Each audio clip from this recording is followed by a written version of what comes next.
Chapter 3300. It meant that both husband and wife were very good-looking and had a pair of adorable sons. Even the pair of adorable babies were very good-looking. They were already so good-looking at such a young age. There was no doubt that when they grew up, they would be even more good-looking.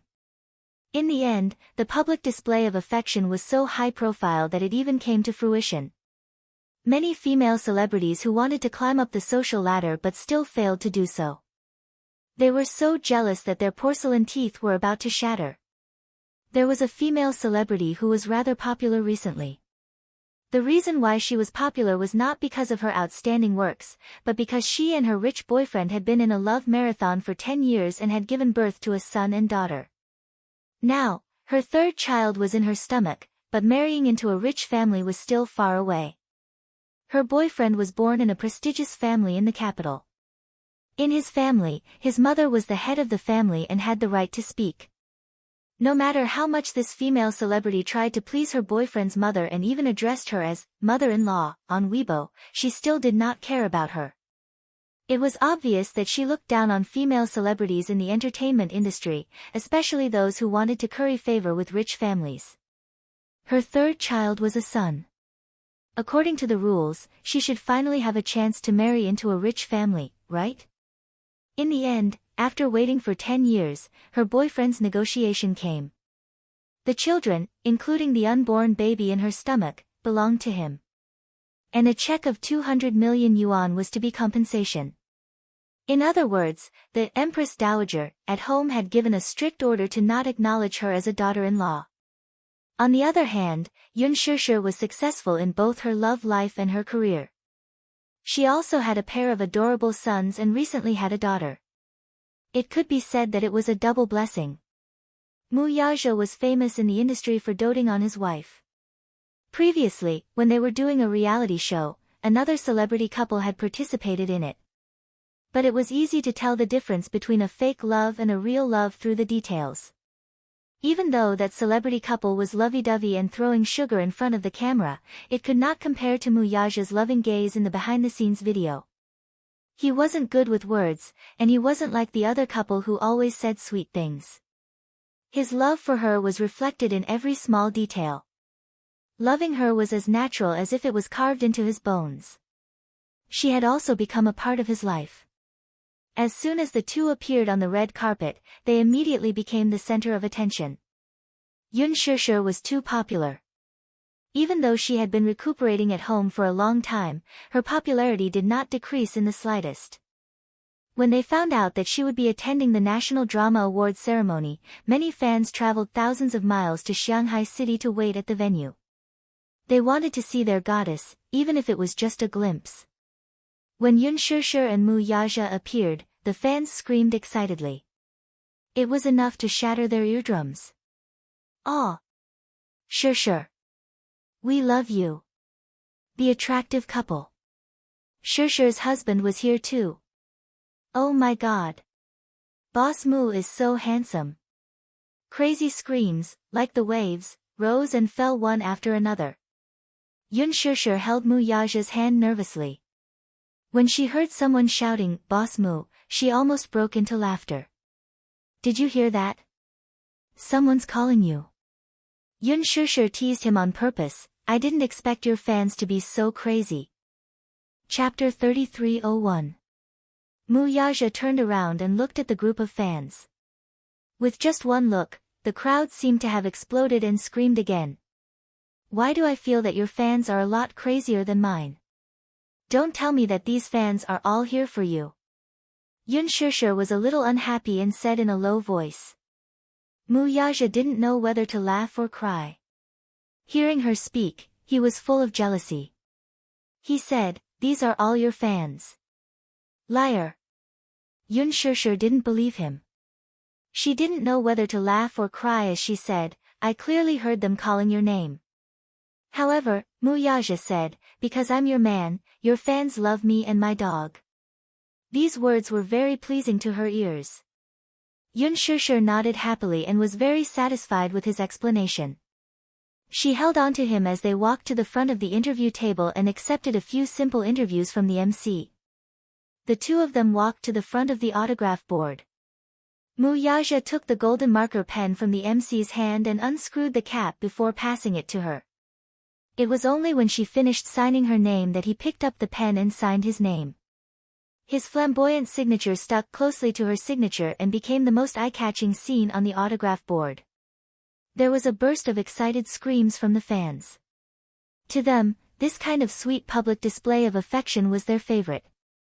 When some celebrities showed their affection to each other, they felt that it was pretentious, as if they had received a script in advance. It was even more fake than acting. However, for people who truly loved each other, their eyes couldn't be deceived at all. The deep love in their eyes couldn't be hidden at all. When Yun Shishir was signing, Muyaja's gaze was fixed on her hand with a gentle smile. He was very focused. When he was signing, Yun Shishir tilted her head to look at him. Her eyes were filled with the adoration of a little woman and the special love of a wife for her husband. The entire venue was suddenly surrounded by pink love bubbles. The fans were so excited that they were shouting for them. Attractive couple. Attractive couple. Attractive couple. Yun Shishir turned around and gracefully waved to her fans. However, as she turned around, she almost tripped on the steps beneath her feet. Muyaja hurriedly stretched out his hand to support her firmly, and only then did she manage to avoid falling. "Madam, be careful." Yun Shishir's lips twitched awkwardly. She secretly turned around and saw a camera frantically snapping shots in her direction. Muyaja immediately stepped forward to block her.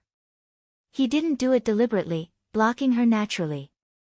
His large palm wrapped around her waist and pulled her into his embrace. They looked at each other and smiled.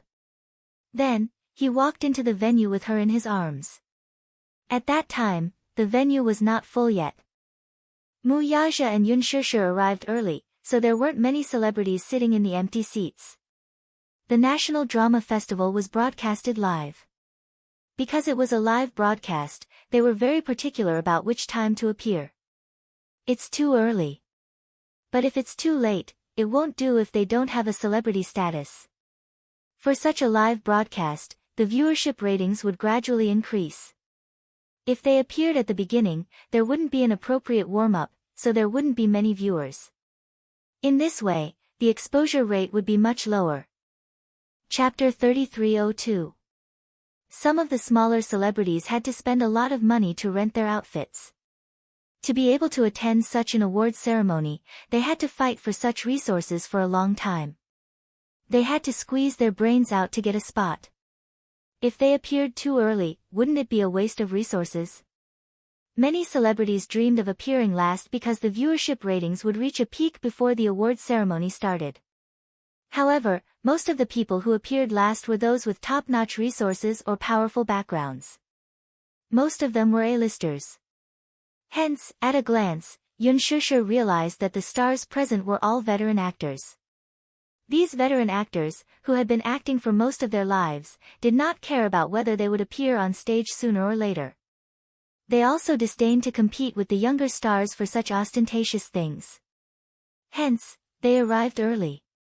Out of courtesy, Yun Shishir went over to greet them one by one. Some of the veteran actors were seniors that she liked, so she respected them from the bottom of her heart. After the greetings, she returned to her seat and realized that the name tag beside her said, Yang Mi, and Jun Mo was beside Muyaja.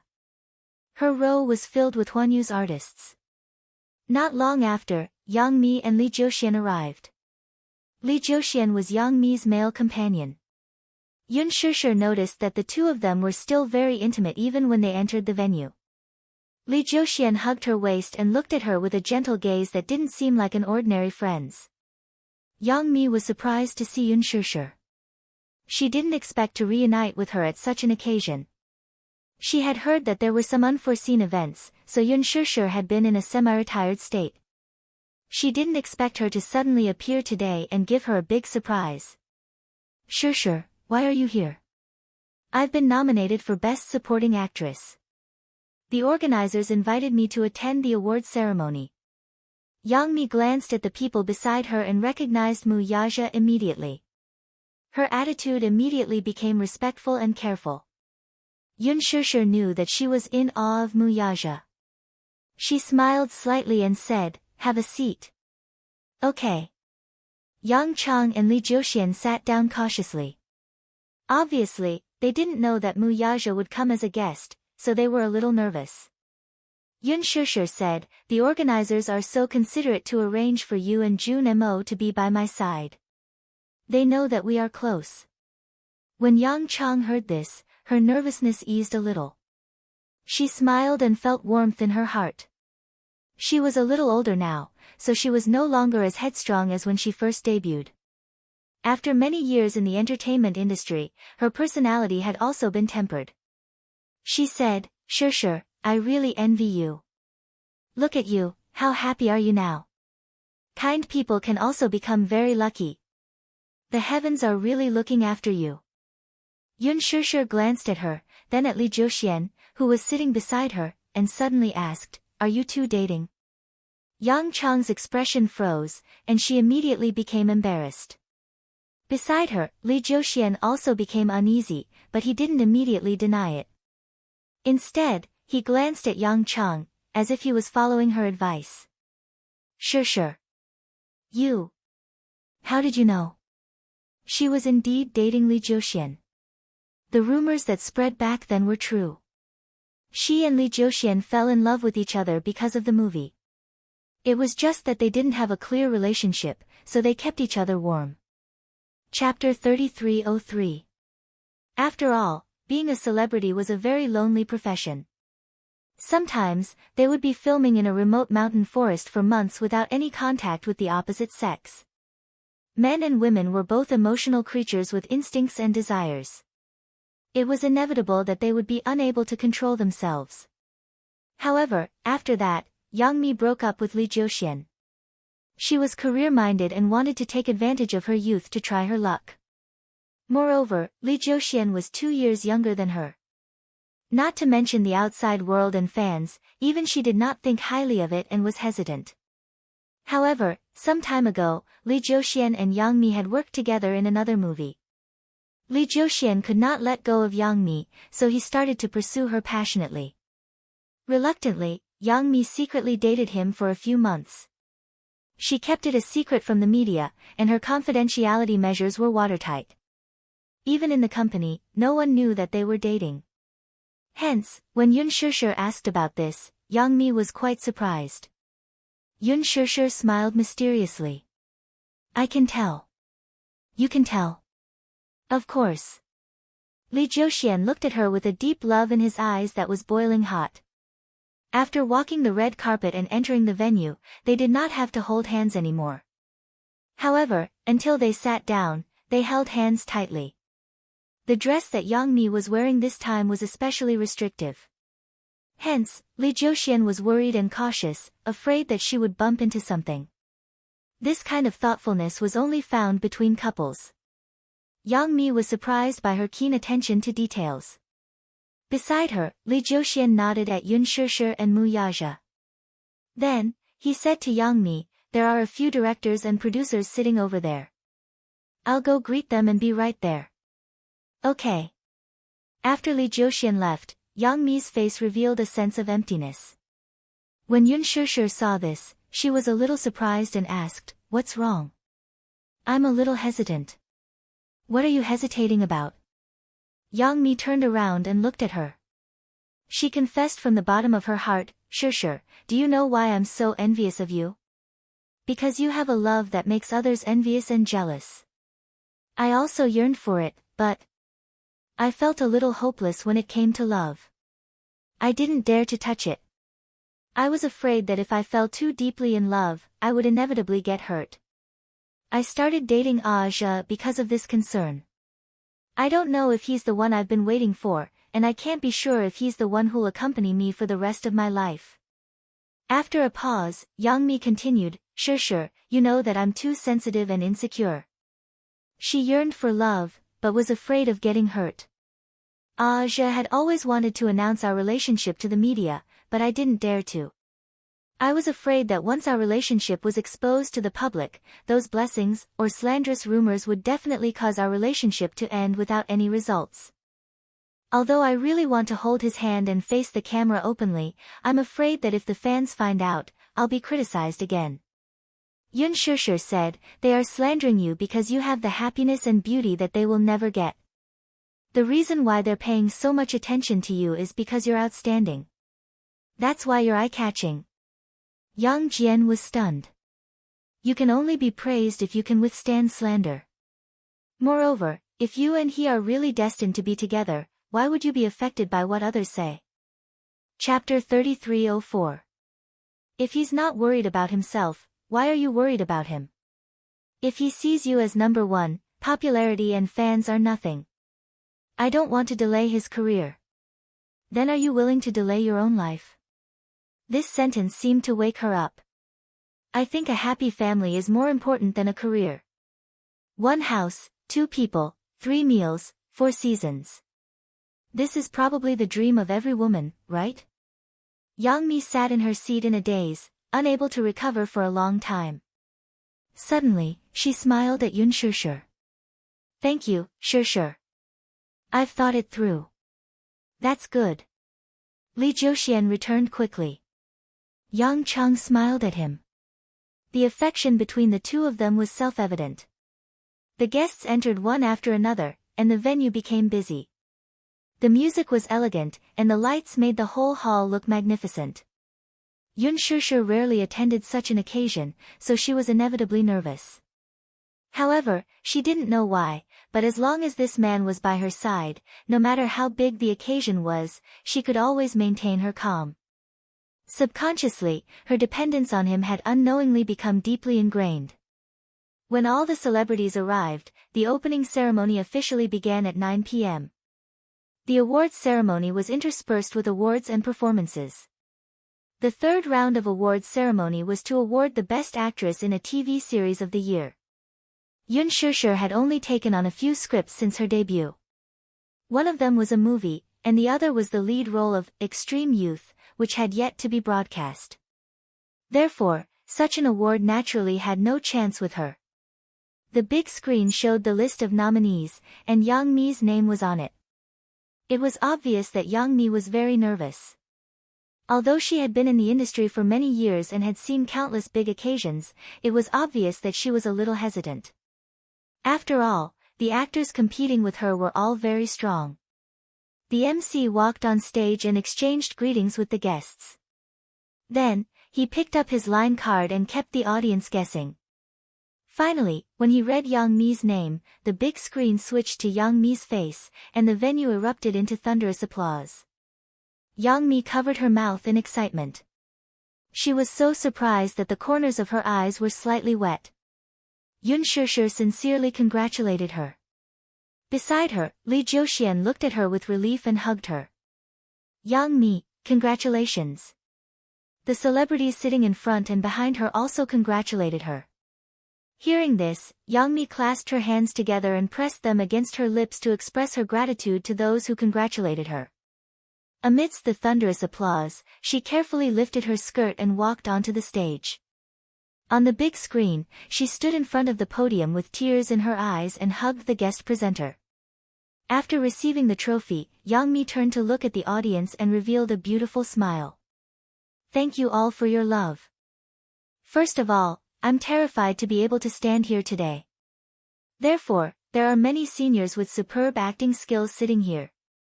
I'm very encouraged to be able to win an award. After she finished her speech, she paused for a moment and smiled deeply. Standing here, I still want to thank someone. Everyone quieted down. Yang Mi looked at Lee Joxian's seat, and as if she had made up her mind, she said with a resolute gaze, Joxian. The audience was in an uproar. There were many fans of Lee Joxian and Yang Chang present, so it was inevitable that they were surprised to hear Yang Chang mention Lee Joxian's name. What kind of situation was this?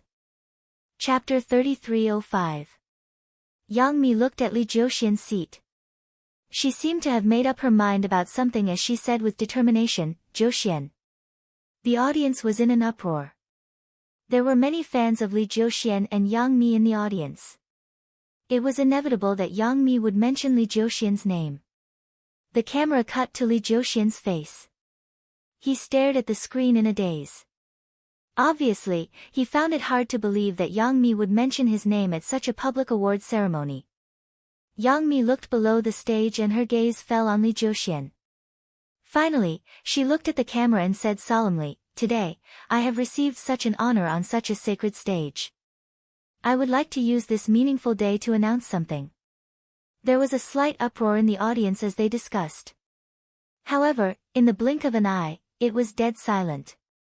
Yang Mi looked at the camera and said word by word, "Jiuxian and I have been dating for a year." As soon as she finished speaking, the audience was in an uproar.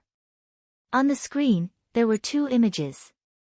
One showed Yang Mi's affectionate face while the other showed Li Jiuxian's shocked and touched face. "I sincerely hope that I can receive everyone's blessings. Of course, even if there are no blessings, Jiuxian and I will continue to be happy." The audience applauded enthusiastically and cheered from the guests. Yun Shishir saw this and smiled happily. Seeing that Li Jiuxian was still sitting in a daze, she suddenly pushed his shoulder gently. Li Jiuxian turned to look at her in surprise. However, he heard her say, at this time, as her boyfriend, "Shouldn't you go up on stage and give her a warm hug?" Li Jiuxian was suddenly enlightened. He immediately stood up and walked up the stage with the camera following him. All along, he had been quick to announce their relationship. However, Yang Mi had been hesitant. He didn't know what she was worried about. He had wondered if she didn't think highly of their future or if she valued fame and fortune too much. She felt that announcing their relationship would affect her career. After all, although Li Jiuxian's status wasn't as high as hers, he was still a popular idol of the new generation. He did not mention this matter again. After all, he did not want her to think that he was with her for her resources. Li Jiuxian's manager also knew about their relationship. He often whispered in Li Jiuxian's ear that every time Yang Mi shot a movie or worked with a male idol, she would create scandals, hype, and exposure. If her relationship was exposed, it would mean that she would not be able to have any scandals with other male celebrities in the future. She was with him only because she felt lonely and needed a man like him. However, Li Jiuxian deeply believed in her feelings for him. Therefore, no matter what others said, he was still very persistent. However, he had not expected that she would give him such a surprise at today's awards ceremony. Under Yang Qiai's gentle gaze, he quickly walked onto the stage and gave her a gentle hug. The whole place was in an uproar. Witnessing this rather meaningful confession with their own eyes, everyone was stirred up. Yang Chang. Jiu Xian. Yang Chang. Jiu Xian. Chapter 3306. Yang Mi kissed him back and hugged his back. When she closed her eyes, tears fell from the corners of her eyes. "Actually, I've been hesitating about whether to announce our relationship. Jiuxian and I have been dating for so long and we've accepted each other. We want to hold hands for the rest of our lives and continue dating. But I'm worried that if we announce our relationship and don't receive blessings, what should I do? I don't want to delay his life." Yang Mi paused and said, "But a good friend told me just now that if I don't want to delay someone else's life, is it okay to delay my own life? So this time, I've decided to be brave. I'm also grateful to the National Drama Festival for giving me such an opportunity to face my feelings bravely." As soon as she said that, there was a round of applause. Yun Shishir smiled and clapped. When Yang Mi and Li Jiuxian returned to their seats, Yun Shishir immediately gave her a hug. Yang Mi hugged her back gratefully and thanked her sincerely. Sure, thank you." If she hadn't said that to wake her up, she probably wouldn't have had such impulse and courage until a long time later. Sure, I wish you happiness too." Yang Mi returned to her seat. Yun Shishir was in a daze and seemed to be deep in thought. When she first met Yang Mi, she didn't have a good impression of her. At Huanyu's annual cocktail party, her arrogance and unfriendliness gave her a taste of the hostility and unfriendliness of the entertainment industry. However, after interacting with her, she realized that Yang Mi wasn't a bad person. She was just a little selfish. The glory she had made her arrogant and unavoidably arrogant. But weren't humans selfish too? Instinctively, they resisted outsiders and guarded against them. She had been in the industry for many years and had some dark history, such as the unspoken rules and throwing herself at an investor. But now, after many years of settling down, Yang Mi's temper had been tempered and she was no longer as arrogant and despotic as before. Even when she was in confinement after giving birth, Yang Mi often came to visit and asked about her well-being. The most touching thing in life was to turn hostility into friendship. Yun Shishir was sincerely happy for her. Next, we will be presenting the Best Supporting Actress of the Year. Please look at the big screen. As soon as Yun Shishir's photo was shown on the screen and in the slideshow, the audience immediately went into an uproar. Many celebrities arrived a little late, so they did not see Yun Shishir on the red carpet. Therefore, when they saw the photo on the big screen, they were inevitably surprised. Didn't Yun Shishir disappear for a long time? Was she also at the awards ceremony? Some time ago, Yun Shishir's Lethal Beauty was replayed for the second time, and the ratings were still at the top. Many netizens left messages for Yun Shishir to watch it again. Even though the rebroadcast was not scheduled for prime time, but at 10 p.m., there were still many people waiting in front of the TV on time to watch it. The popularity of the ratings increased the value of many of the main actors. This time, because of Qin Changle's role in Lethal Beauty, Lin Ji became popular again. She was nominated for Best Actress, but she lost to Yang Mi. However, she didn't lose out.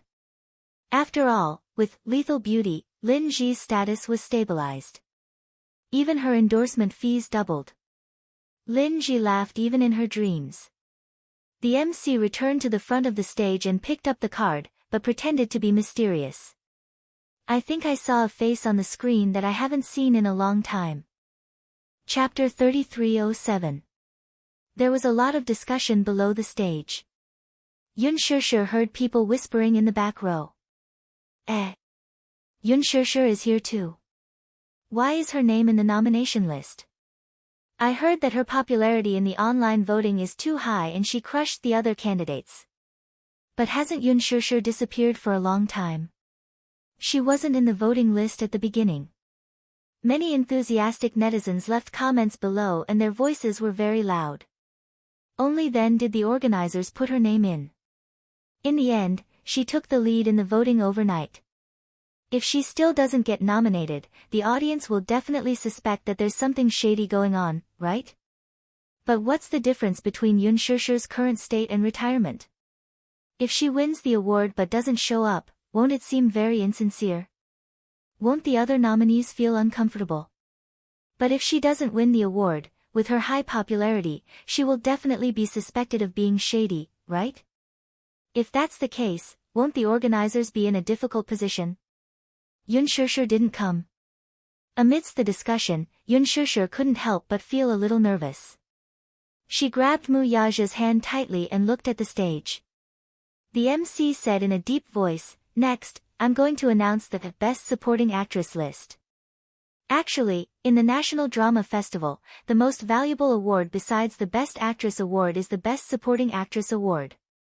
Everyone must be very curious about who will be the final winner this year. After a pause, he pretended to be mysterious and said, "First of all, she's a very young girl. Secondly, she has a nickname in our fan group, Beauty of the Century. Although she has disappeared for a long time, her popularity hasn't decreased at all. She's the most popular among the new generation of young actresses. Moreover, with her acting skills, she has gained the recognition of many seniors." The final winner of the Best Supporting Actress Award for the 2017 Xingyu National Drama Festival is Yun Shishir. Applause broke out. On the stage, the camera on the big screen changed and landed on her calm face. Although she was a little surprised, this result was within her expectations. She was very confident that her acting skills would definitely be recognized. However, after confirming that she had won the Best Supporting Actress award, she still couldn't hide her excitement. Even though she pretended to be calm on the surface, her trembling fingers showed that she was still very nervous. Yun Shishir. Yun Shishir is here. Oh my god, has she decided to return to the film and television industry? Impossible. The scene once again shifted to the man beside her. The audience was in an uproar. They had never thought that Mu Yaja would be there in person. It was said that the Xingyu Financial Group had invested heavily in the sponsorship of the National Drama Festival. However, no one doubted that Yun Shishir's award had anything to do with the sponsorship of the Xingyu Financial Group. This was the charm of acting. She had used her acting skills to convince the audience and the judges. She had won this award, which was what everyone expected and deserved. Let's welcome our Beauty of the Century, Ms. Yun Shishir, to the stage to receive the award. Yun Shishir stood up slowly. Yang Mi, who was sitting beside her, immediately stood up and gave her sincere blessings and a gentle hug. Li Jiuxian also gave her a hug. Yun Shishir lifted the hem of her dress and walked gracefully onto the stage. She took the trophy from the guest presenter and smiled shyly. Chapter 3308. The host smiled mysteriously and said, I heard that Yun Shishir is not alone today. There was a commotion below the stage. On the big screen, the camera suddenly switched to Mu Yaja's face. When the latter saw his face suddenly appear on the screen, he raised his eyebrows in surprise and looked around. He was actually looking for the camera seriously. His small action was extremely cute in the eyes of everyone. The audience laughed knowingly. The fans were excited. They stood up, raised their light boards, and shouted in support. Boss! Boss! The attractive couple! The attractive couple! Mu Yaja and Yun Shishir were known as the attractive couple, and the fans affectionately called Mu Yaja boss. The reason was that Mu Yaja was the president of Xingyu Financial Group, the big boss. Therefore, they all gave Mu Yaja such a nickname. The host said enthusiastically, let's applaud a little more. Let's invite the CEO of Xingyu Financial Group to the stage, okay? The applause was extremely intense. Mu Yaja widened his eyes in shock. He was a little surprised and hesitated whether he should go on stage or not. Yun Shishir took the microphone and pretended to be concise and ordered, come up. Mu Yaja immediately stopped smiling, stood up from his seat, and walked onto the stage. When the host saw this, it took him a long time to react. When Mu Yaja walked to the front of the stage, Ling Ren's height suddenly dwarfed him. He suddenly stood a little further away and said awkwardly, it's not scary to be on the same stage, but it's awkward to be shorter. Ha! There was laughter below the stage. Facing the camera, Mu Yaja appeared very calm. He naturally hugged Yun Shishir and smiled without saying a word. The host teased again, Mr. Mu, I saw you looking around below the stage just now. What were you looking for?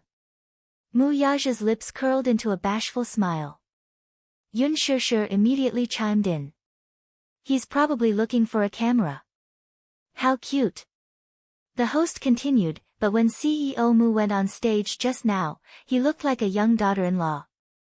Shishir, who has the final say at home between you and Chairman Mu? I have the final say. She has the final say. The two of them spoke almost in unison. Pink bubbles suddenly floated in the air as the audience cheered. Among the celebrities present, there were quite a number of single people who could no longer keep their composure. This was clearly a public display of affection. That was too much.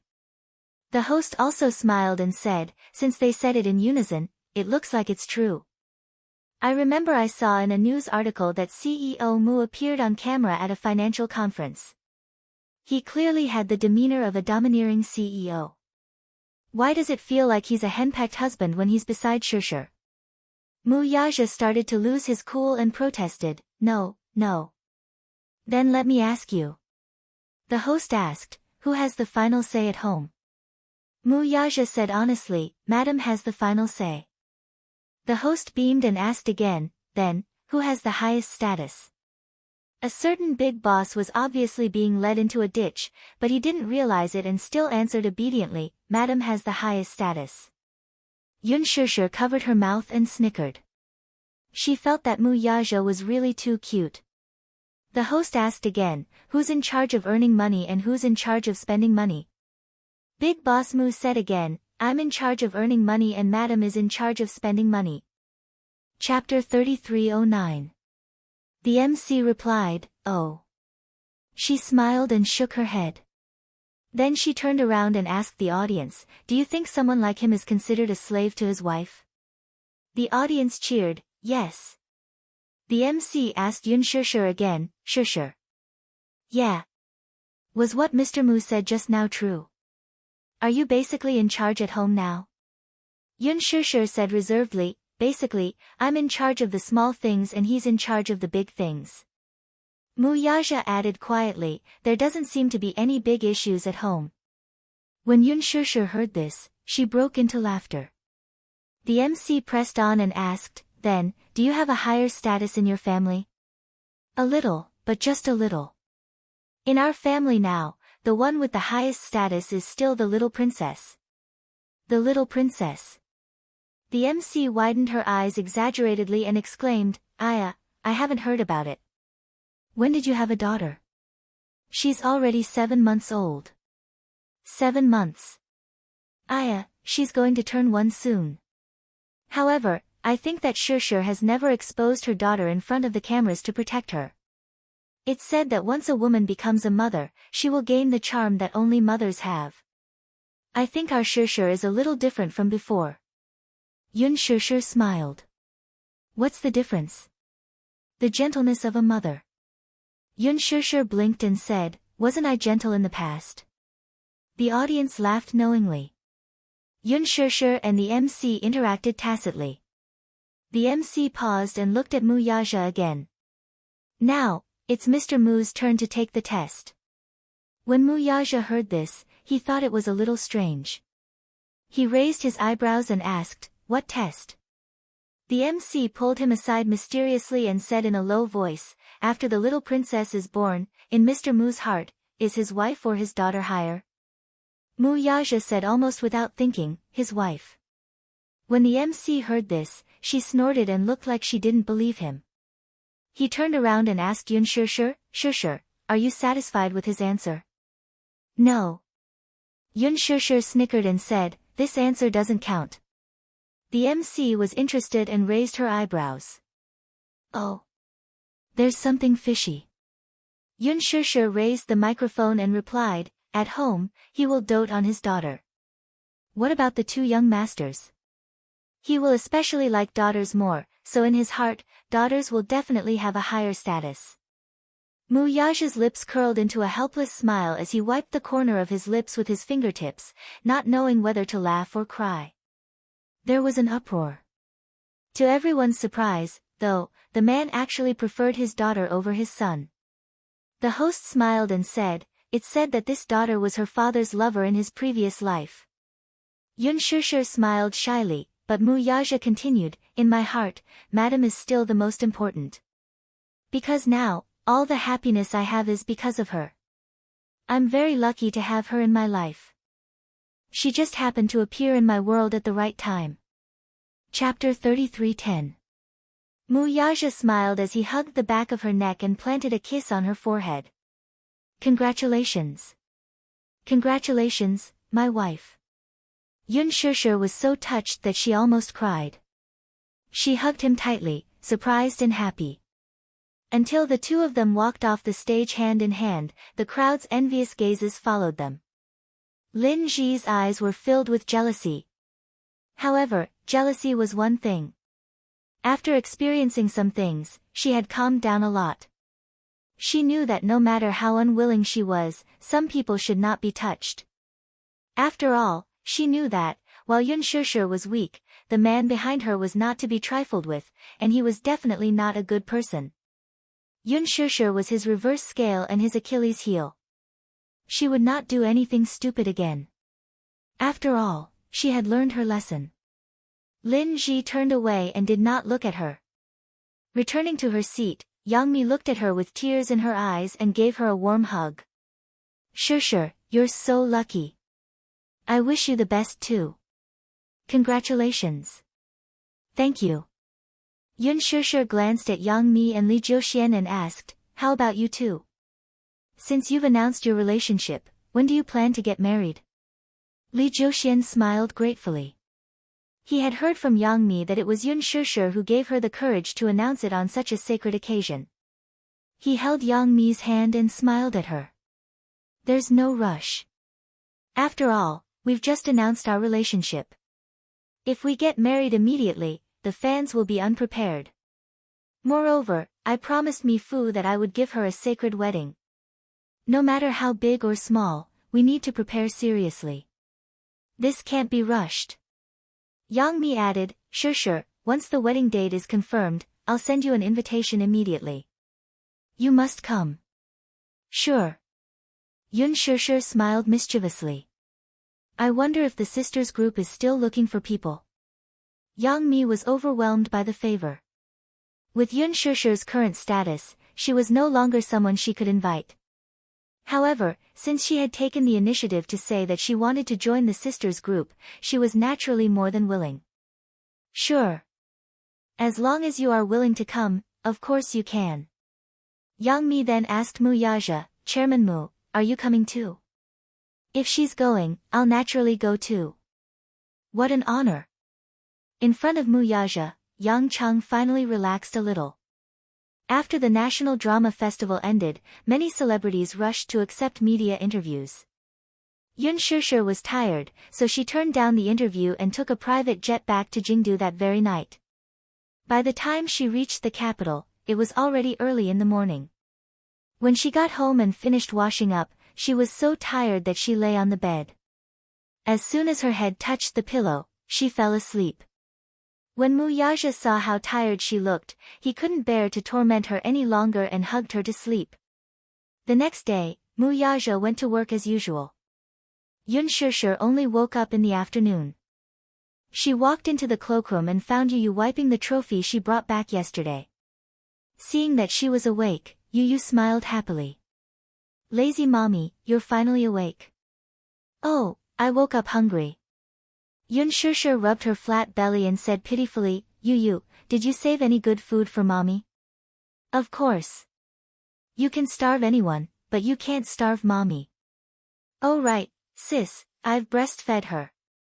I've changed her diapers too. Yu rebuked her. She's sleeping now. Mommy, don't disturb her afternoon nap. I know. Chapter 33:11. While Yu was cooking the noodles, Yun Sure sneaked into the baby's room and peeked at Yueyao. Sure enough, she saw her lying in the crib, sleeping soundly. She had her thumb in her mouth and was sleeping soundly. Yun Sure carefully removed her finger from her mouth. Yueyao opened her mouth, and with a pop, a light blister popped out of her mouth. The blister was huge. She found it extremely rare. She gently poked it with her finger and the bubble burst just like that. Yueyao subconsciously put her finger in her mouth again with relish. Yun Sure decided to ignore her. She got up and quietly left the room. After eating lunch, which was not considered lunch, Yun Sure walked to the cloakroom to choose her clothes. In the afternoon, Mushi arrived. Yun Sure had already prepared everything. When she saw Mushi, she passed the necklace in the gift box to her and said, take a look. Mushi took it curiously and opened the box, only to see a beautiful necklace lying quietly inside. It's an item that I'm going to auction at tonight's charity banquet. As Yun Sure spoke, she pretended to be heartbroken and held her chest. To be honest, I can't bear to part with it. Sigh, I quite like this necklace. Wouldn't it be a pity to auction it off for nothing? Mushi's lips trembled. She looked up at Yun Sure and opened her mouth to say something, but no words came out. Yun Sure kept staring at the necklace and was reluctant to part with it, so she did not notice her expression. After Mushi was done with her makeup, she changed into a simple dress. This dress was custom-made by a famous designer, but it was not considered an evening gown. It was a typical socialite style. Attending a charity banquet did not have to be considered glamorous, but it was fine as long as one was steady and appropriate. After all, this was not an award ceremony. The focus was on the scenery and decency. The theme was charity, not beauty. Yun Shusher had noticed Mu Shi's troubled expression for a long time. Ever since she arrived in the afternoon, Mu Shi had been absent-minded. She seemed to want to say something, but she kept hesitating. She asked suspiciously, "What's wrong with you?" "Ah. I see that you've been absent-minded, as if you have something on your mind." Yun Shusher gestured for her to sit on the sofa. Mu Shi hesitated for a long time before dawdling over to her side and sitting down. However, she still looked restless. The air conditioning in the room was clearly turned on, yet her forehead was still covered in cold sweat. Yun Shusher thought that she was not feeling well. Not feeling well? No, no. She hurriedly waved her hands to explain, but her words were incoherent. Yun Shusher laughed and said, "Mu Shi, if you're not feeling well, you don't have to accompany me. Go home and rest early." Yun Shusher was concerned from the bottom of her heart. She was really concerned about her and was worried that she was not feeling well, yet she was still putting up a strong front. Mu Shi was upset when she heard this. She looked up, her eyes flickering. Looking at Yun Shusher's sincere expression, she suddenly felt that she was extremely ugly. Yun Shusher treated her so well, yet she actually made use of her. Mu Shi clutched the corner of her shirt tightly. Her eyes were red and her lips were trembling badly, but she was holding back her tears. What should I do? Should I be honest with her? Chapter 33:12. She was really conflicted. She kept feeling that no matter what choice she made, it would be wrong. Still, she really did not want to harm her. Still, if she did not do that, she really could not find a second way to save her parents. Still, while her parents' lives were important, was Yun Shusher's life not important, too? What if she met with danger? God knew what that man would do to her. She was so happy now, with 3 adorable children and a husband who loved her deeply. Was such happiness really going to be destroyed in her hands? But if she did not do that, what else could she do? What else could she do? She couldn't just watch her biological parents die. She really couldn't do it. She suddenly felt conflicted. She desperately wanted to save her parents, but she also began to hesitate. Was her decision right or wrong? If she really harmed Shusher because of her selfishness, she would definitely suffer retribution and die a horrible death. Mu Shi was at a loss for a moment. She covered her face with her hands in despair as tears kept falling from the gaps between her fingers. Seeing this, Yun Shusher's expression immediately tensed up. She grabbed her wrist and moved it away, only to see her assistant's reddened eyes. What's wrong?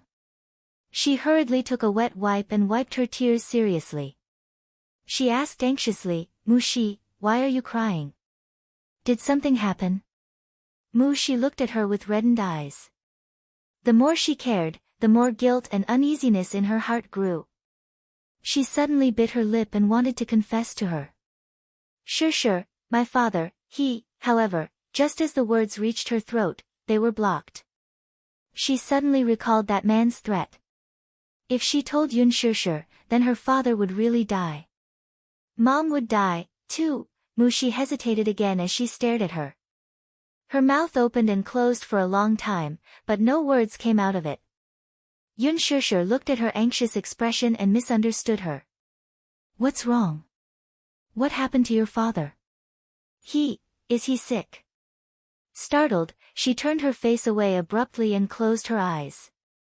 Slowly nodding, she uttered in a hoarse voice, yes. Yun Shusher laughed when she heard this. Is it because of this? Why didn't you tell me earlier? As she spoke, she took her wallet from the side. As she rummaged through her wallet, she asked, when did this happen? What's wrong with your father? Is it serious? She nodded with difficulty. Yes. It's a little serious. The medical fees aren't enough, right? That's why you don't look well these days. You must be worried. Yun Shishir suddenly took out a bank card and handed it to her, saying, "There's some money in this card. If you don't mind, you can use it to save yourself." Mu Shi's eyes fell on the bank card. Tears streamed down her cheeks as her lips trembled violently. "I don't want to, how could she accept it? What right did she have to ask for it?"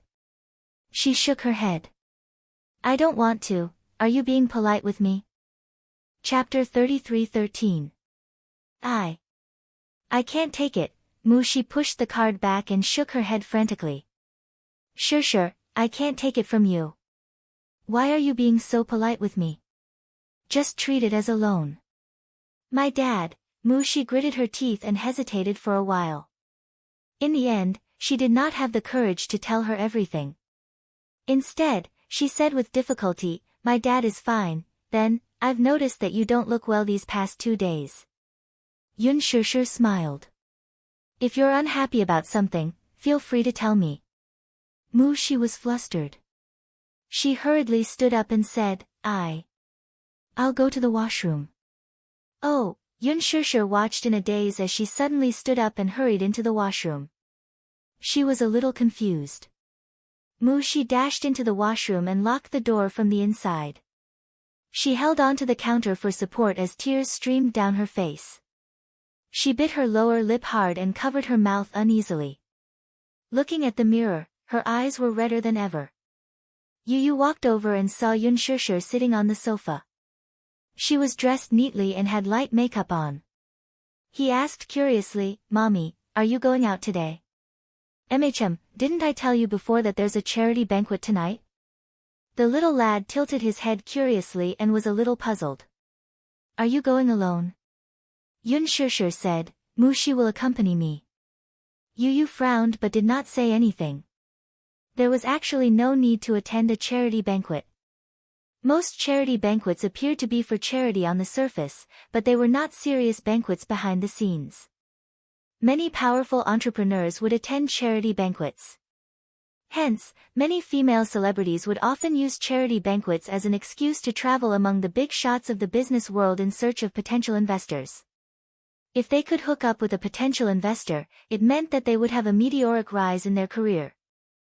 Many entertainment companies would also try their best to push their artists into such banquets in order to broaden their network. These entrepreneurs, under the guise of charity, could establish a positive image in front of the public by doing charity on the surface. Behind the scenes, they could use this banquet to look for potential partners. It was the best of both worlds. Still, since Mu Shi was with him, he believed that nothing would go wrong. Yu asked, "When is Mommy coming back?" "I'll be back as soon as the party is over." Just as she finished speaking, Mu Shi walked out of the washroom. She smiled at Yun Shishir and said, "Shishir, the car is waiting for us. Let's go." Yun Shishir nodded and said to her, "Wait, I'll go get the necklace." Mu Shi's face froze for a moment before she nodded unnaturally.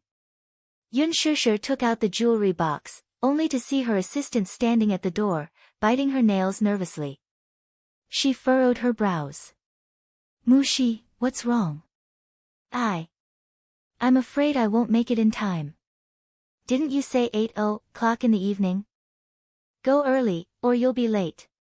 As she spoke, she held Yun Shishir's hand and said, "Let's go." Yun Shishir did not think much of it. She nodded and followed her assistant to the entrance of the villa. She looked around but did not see the waiting car. Curious, she asked, "Where's the car?" "It's parked on Zhonghen Road." "So far?" Zhonghen Road was a kilometer away from here. Why was it parked so far away? Chapter 33:14. She did not know that because Xiangdi Walk was surrounded by surveillance cameras, the car was parked in a secluded area to avoid being noticed. Mu Shi said, "Security is tight here. No parking is allowed at the entrance." As she spoke, she added, Sure, let's go. Don't be late." Yun Shishir gradually had doubts in her heart, but when she saw Mu Shi's face, she trusted her completely and did not doubt her.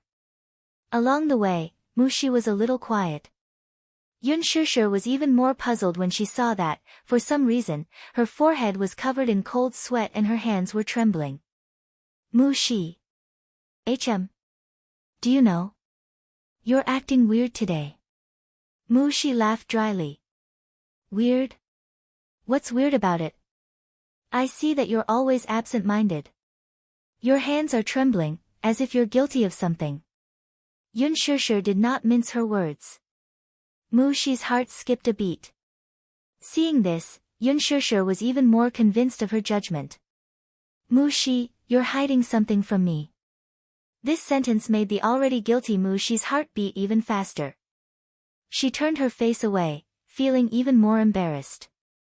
Shishir, what nonsense are you talking about? What can I hide from you? If I knew, I wouldn't be so curious. Yun Shishir suddenly asked, Mu Shi, could it be that you've encountered something that you're too embarrassed to talk about? No, I thought that I should be the person you trust the most. Pausing for a moment, she continued slowly, but you rarely mention anything to me when you're in a difficult situation. Could it be that I'm not trustworthy? How is that possible? Mu Shi retorted. Shishir, don't let your imagination run wild. Mu Shi, I really want to help you. Yun Shishir smiled. Do you know? I trust you a lot, so I want to be the person you trust, too. Mu Shi looked at her in a daze. Looking at Yun Shishir's gentle eyes, her heart wavered for a moment. She clenched her fists tightly and trembled all over. Not far away, a black car slowly drove over. Mu Shi turned her head to take a look at the car's license plate. Knowing that someone was here, her eyes darkened. Yun Shishir turned around and glanced at the car. She asked curiously, is that the car? Mu Shi remained silent. When the car stopped steadily beside Yun Shishir, the car door opened and two men in black suits stepped out. Yun Shishir couldn't help but take a few steps back in shock. She was shocked, not because the car appeared too suddenly, but because there was a very cold murderous aura on the two men. He gave off a feeling that he had come with ill intentions. The two men walked up to Yun Shishir and said coldly, "Get in the car." Her cold tone made her feel conflicted. She took a few steps back and looked at her assistant, only to see the latter turn around all of a sudden and open her mouth, seemingly mouthing something to her. Run, run, she was so nervous that she was sweating profusely. Yun Shishir frowned but didn't understand. Mu Shi, what did you say? Mu Shi gritted her teeth in confusion. Before she could walk toward her, the two men behind her had already taken a few steps toward her. Yun Shishir looked at them warily. What are you doing? Get in the car. How do I know who you are and where you're taking me? Yun Shishir looked at her assistant. Mu Shi, who are they? Chapter 33:15. Run! Mu Shi screamed hysterically all of a sudden. She rushed over, grabbed Yun Shishir's hand, and ran in the opposite direction. Yun Shishir was stunned and did not understand what had happened. However, when she saw Mu Shi's nervous expression, she also became nervous and subconsciously ran with all her might. However, they were women, after all. Mu Shi was wearing sports shoes and could run fast, but Yun Shishir was wearing wedge heels and could not run fast at all. Yun Shishir heard the footsteps behind her and nervously kicked her high heels further away and ran barefoot. Her feet were scraped by the cement floor and were bleeding. However, in less than 10 seconds, they were quickly caught up by two men in black. One in front and one behind, they surrounded them. Mu Shi became nervous and immediately reached out to block Yun Shishir. She looked at them in shock. What are you guys trying to do? Hand her over. No! Mu Shi shrieked. You can't take her away. Don't forget your deal with the boss. One of the men threatened coldly. Take her away and we'll let your parents go. This is the agreement in the deal. Mu Shi bit her lip hard and stood firmly in front of Yun Shishir. Her eyes were red. You can't hurt her. You're not allowed to say anything, this is an order. One of the men kicked her away and she fell to the ground. Yun Shishir was about to help her up when the other man stepped forward and pulled her in front of him. He took out a pair of handcuffs and tied her hands behind her back, not allowing her to struggle. Mushi shrieked when she saw this. No. Yun Shishir was even more baffled. She did not know what kind of drama was going on. Why would two men appear out of nowhere with such menacing looks? She panted and questioned, "Who are you guys?" "Yun Shishir, our boss wants to see you. Tie me up and bring me to see him." Compared to Mushi's panic, Yun Shishir was much calmer. She sneered and said, "Is this your boss's sincerity? This is the boss's order. What's your motive?" Yun Shishir looked at Mushi and asked anxiously, "Mushi, what's going on?" Mushi was scared out of her wits. Trembling, she broke down and cried, "Shishir, I'm sorry. I'm sorry. I'm sorry." She kept apologizing desperately, but Yun Shishir was even more confused. She did not know what she was apologizing for. "Why are you apologizing?" "Shishir, I'm sorry. I'm sorry. I'm really at my wit's end, that's why I'm feeling dizzy." What exactly are you talking about?" Before Yun Shishir could understand the situation, the man behind her grabbed her hair and pulled her toward the car. "Let go!" She roared, "Don't touch me!" "Shishir!" Mushi pounced forward and knelt in front of the two men. She kept kowtowing and begging, "Don't hurt her. I'm begging you. I'm begging you. She's innocent." The man kicked her away. Mushi clutched her chest and fell to the side. When she saw Yun Shishir being stuffed into the car, she endured the pain and pounced on the car door. "I'll go with you, okay? Let her go. Please let her go." Chapter 33:16. However, the man ignored her and slammed the car door shut. Her hand was pinched hard by the door. Mushi let out a shrill shriek. The man walked in front of her and kicked her in the chest. The next moment, her body was like a piece of broken paper as she flew out and hit the stone wall at the side. The back of her head hit the stone wall hard. An earth-shattering darkness enveloped her. Her body went limp and she slid down the wall to the ground. Her eyelids drooped loosely. The car door closed. Yun Shishir nervously pressed herself against the window. She looked at Mushi, who was lying on the ground, and shouted something. However, the car's soundproofing was excellent, so her voice could not be heard.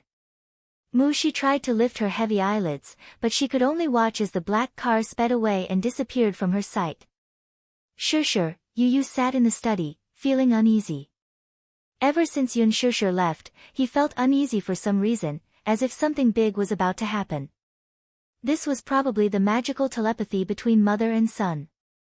On the other hand, he felt that Mushi was too strange today. She looked absent-minded, evasive, and inexplicably guilty. He inadvertently caught her looking at Yun Shishir with remorse, pity, and guilt in her eyes. This made him feel that something was amiss.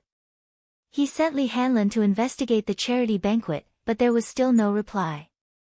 Impatient of waiting, he called again to urge him. Li Hanlin quickly found some clues. "I've checked all the channels, but there's no news of a charity banquet being held in the capital tonight." Hearing this, Yu stood up abruptly with a look of astonishment. "What? Yu, the charity banquet you mentioned doesn't exist. What's wrong? What's your motive for asking about this?" "My mommy said," Yu suddenly felt his throat go dry. "My mommy said that we're going to attend a charity banquet tonight." "Impossible." Li Hanlin said, "There's no charity banquet, how is that possible?" Shit, Yu suddenly realized something. Just as she was about to hang up the call, she suddenly thought of something and ordered, "Mushi. Hanlin, check this person's IP address for me right now. Find out what's her IP address." "Yes, I understand." Sensing the anxiety in his tone, Li Hanlin didn't ask any more questions and immediately agreed. Yu rushed out of the door and chased after Yun Shishir. At the fork in the road, he deliberated for a few times and a road map appeared in his mind. One road led to the city center, while the other led to the remote southern suburbs. He immediately ran along the secluded road the next day. After running for an unknown amount of time, he saw a person lying on the ground from afar. He was shocked and immediately chased after her. It was only when he got closer that he realized that Mu Shi was unconscious on the ground. Mu Shi. Yu Yu stopped in his tracks and walked toward her.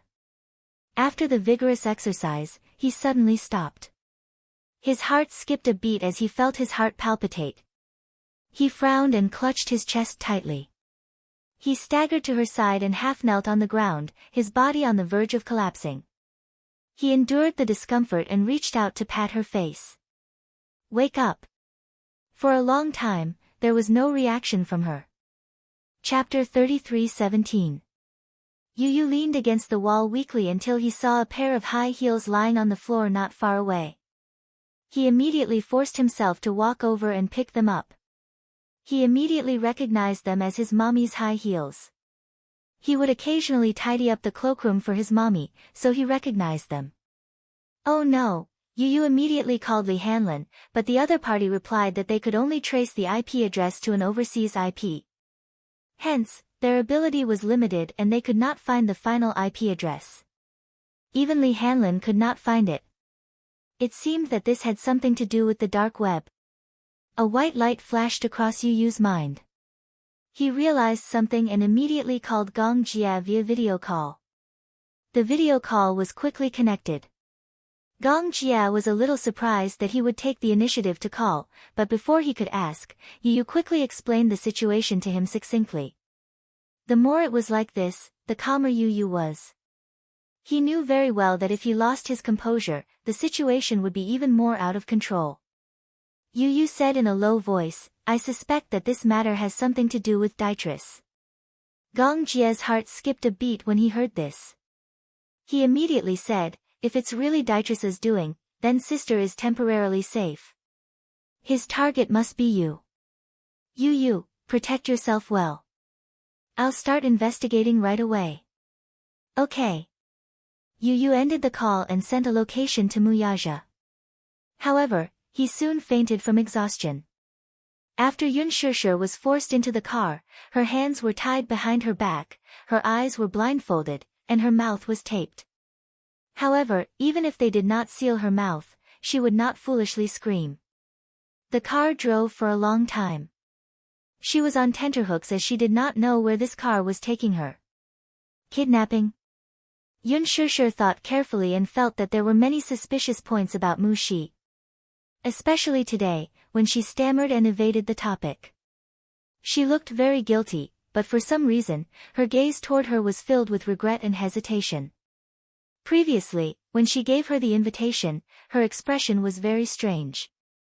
She wanted to give it but did not want to at the same time. When she said that she did not want to attend, Mu Shi looked very anxious. When she said that she wanted to attend, Mu Shi's eyes were filled with hesitation and regret. Although it was a charity banquet, the car in charge of picking her up was so far away and so remote. Moreover, when the car stopped beside her, Mu Shi seemed to know that something like this would happen. She even mouthed the words to tell her to run. Yun Shishir recalled the conversation between the two men and Mu Shi. Deal and agreement, these two terms clearly indicated that Mu Shi and these two men knew each other. She was betrayed. Thinking of this possibility, she bit her lower lip in despair.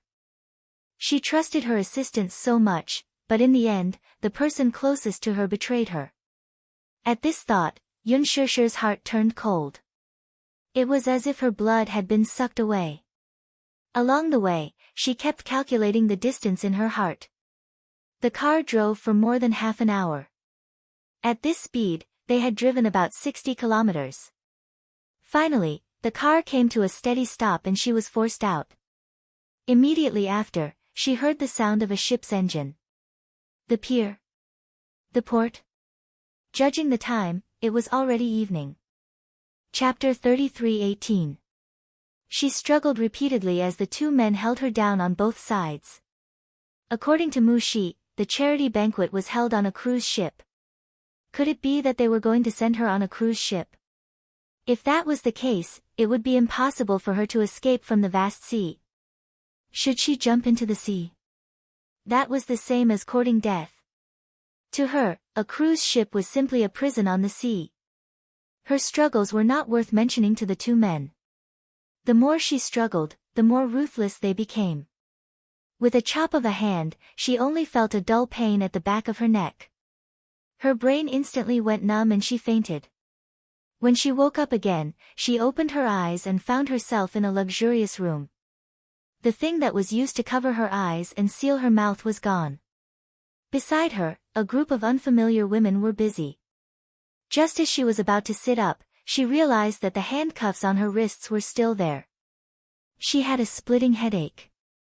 It seemed that the man had used too much force in his chop, resulting in the aftereffects.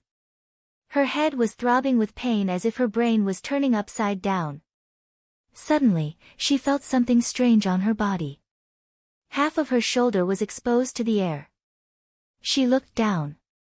She didn't know when, but someone had changed her into a dress. It was a strapless fishtail dress that accentuated her exquisite figure. The exquisite and gorgeous outfit made it seem as if she had not been kidnapped but that there was an important and eye-catching banquet waiting for her. "What are you doing?" Yun Shirshir questioned them sternly. "What exactly are you doing?" However, the few women in front of her did not seem to hear her. They did not even turn their heads as they busied themselves with the things at hand. Yun Shirshir could not help but wonder if they did not exist in the same space as her, or if they were all deaf and could not hear her. A woman dressed as a servant walked over with an expensive diamond necklace in her hand. It seemed that she was going to put it on her. Yun Shirshir struggled to retreat and shouted at her at the top of her lungs, "Get lost. Don't touch me." She shouted so loudly, but the woman in front of her still did not seem to hear her. She was like a puppet that had been wound up and had no emotions of her own. The more this kind of environment was, the more creepy it was. Looking at the expressionless women who looked like walking corpses in front of her, Yun Shirshir's heart fell into the abyss of despair. Who could tell her what was going on? "What are you trying to do?" Her voice trembled violently as she stared straight at her. She watched helplessly as she tied the diamond chain around her ankle. It was an anklet. The cold touch made people feel that the beauty of the diamond was extremely strange. The soundproofing of the room was very good. However, Yun Shirshir looked around and could vaguely tell that they were on a cruise ship. That was because she could vaguely hear the sound of wind and waves outside the room. On the deck, there were people walking to and fro. Every footstep made her tremble in fear. There was a kind of despair of being alone and helpless, immediately surrounding her. "Help, save me," she shouted helplessly in her heart, but she didn't dare to shout. Every minute and every second passed extremely slowly. However, she didn't know what she was about to face. Chapter 33:19. After the women packed up their things, they left one after another. She was the only one left in the huge and luxurious room. Yun Shirshir was in a state of torment. She leaned against the headboard and shivered. She wanted to stay calm, but forgive her. In such an unfamiliar and cold environment, she didn't know if this would be the last moment of her life. After an unknown amount of time, the sound of footsteps came from outside the room. The footsteps stopped outside the door, and the next second, someone pushed the door open and walked in. She saw 2 rows of black-clothed men enter in a single file. The last man who walked in wore a long coat and combed his hair back. He looked old, about 50 years old. His face was full of wrinkles. At the same time, a ferocious-looking blade stretched across half of his face. His facial features were deep, and it was obvious that he wasn't of Asian descent. He wore sunglasses and held a cigar between his fingers. He looked aggressive, and it was obvious that he was a vicious person. One's appearance was born from one's heart. She believed in this saying. Some evil people could be told at a glance that they were evil people who committed all kinds of crimes. For example, this man had a pair of thick, messy eyebrows and downturned lips, giving people an unapproachable feeling. His subordinates seemed to be in awe of him. They kept their heads down and didn't dare to look him in the eye. Yun Shishir looked at him, and her heart skipped a beat. She guessed that it must have been her idea to kidnap her here. She sized him up for a while, and the man was doing the same. He stared at her for a while through his sunglasses. Even with the sunglasses, it couldn't hide his sinister gaze. It was hair-raising. Yun Shishir was a little shocked by his gaze. Her lips trembled as she gritted her teeth and asked, "Who exactly are you?" The man exhaled a puff of smoke. He narrowed his eyes and took off his sunglasses. His eyes were like an eagle's beak, and they were aggressive. When he opened his mouth, a thick smoke came out. However, what came out of his mouth was an authentic American accent in English. This woman's model isn't bad. Yun Shishir knew that he didn't understand English, so she questioned him in fluent English, "Who are you?" "Oh. You can speak English." The man was a little surprised. He raised his hand and took another deep puff of the cigar. Amidst the smoke, he looked at her again and seemed to be very satisfied. "You don't need to know who I am." "Then, why did you bring me here?" "Ha! You don't have to ask about this." "Why can't I ask?" The man smiled coldly and snorted, "Because you are an object. Because you are an item. An object doesn't need to think." Yun Shishir's heart skipped a beat when she heard this. She was even more confused and couldn't figure out what his purpose was. Item?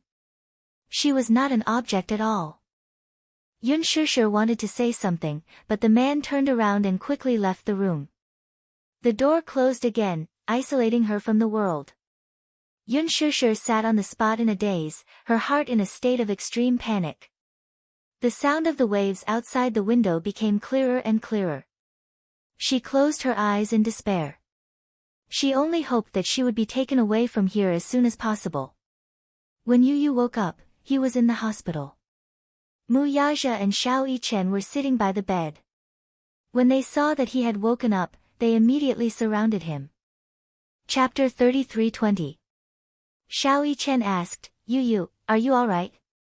By the time Daddy and I arrived, you had already fainted. You scared me out of my wits. Yu immediately sat up and surveyed his surroundings.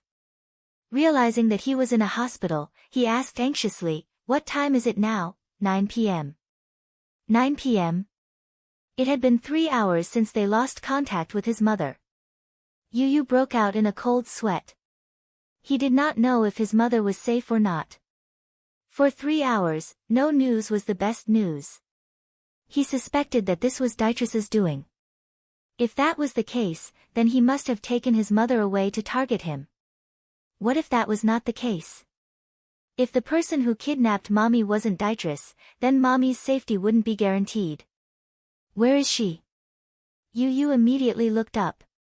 Where's Mushi? Mu Yaja coldly replied, she's already awake. Is she under control? Yes, she's right outside. Yu immediately lifted the blanket and got out of bed. He did not even bother to put on his shoes as he walked to the door. Mushi had woken up and was sitting on the bench with a dazed look on her face. 3 or 4 men stood around her, watching her intently. Yu's face turned cold when he saw her. He quickly walked up to her, grabbed her collar, and pulled her to him. Mommy trusted you so much, but what about you? What did you do to her?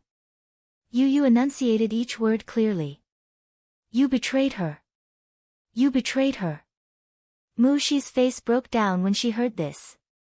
Tears rolled down her cheeks continuously. I know, but I really had no choice. I didn't want to. I don't want to hear this nonsense.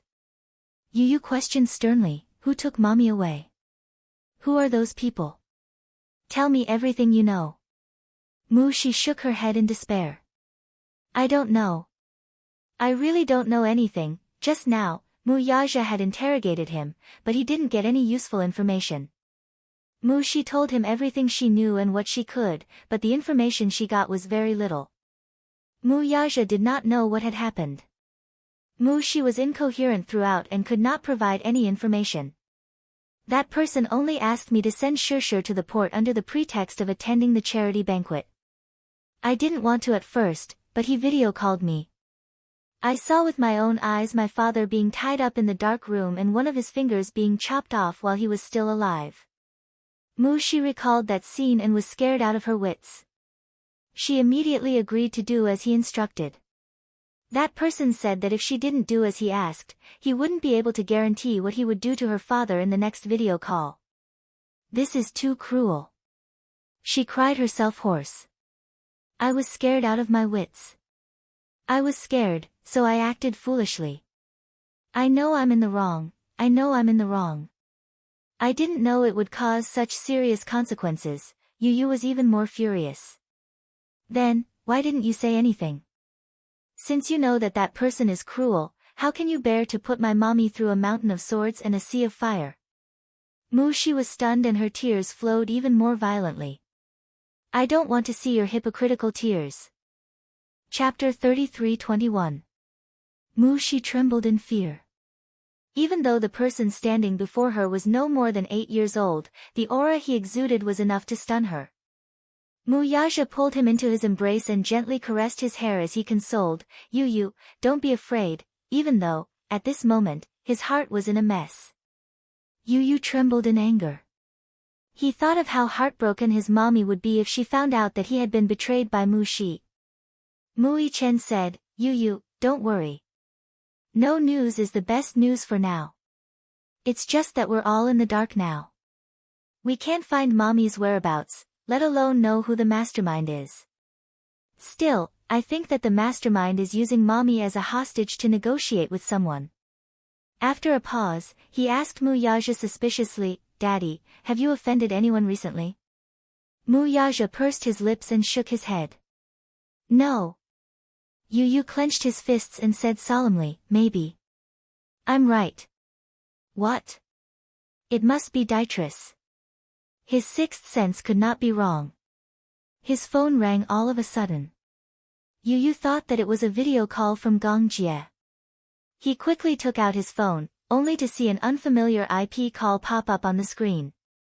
His heart skipped a beat and he picked it up without hesitation. Following the frequency of the call, the video gradually changed.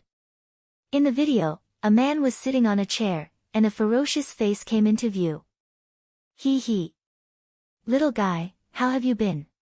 Mu Yaja furrowed his brows in shock. This man's face was very unfamiliar, so he naturally could not recognize him. However, this did not mean that Yu could not recognize him. Dietrich?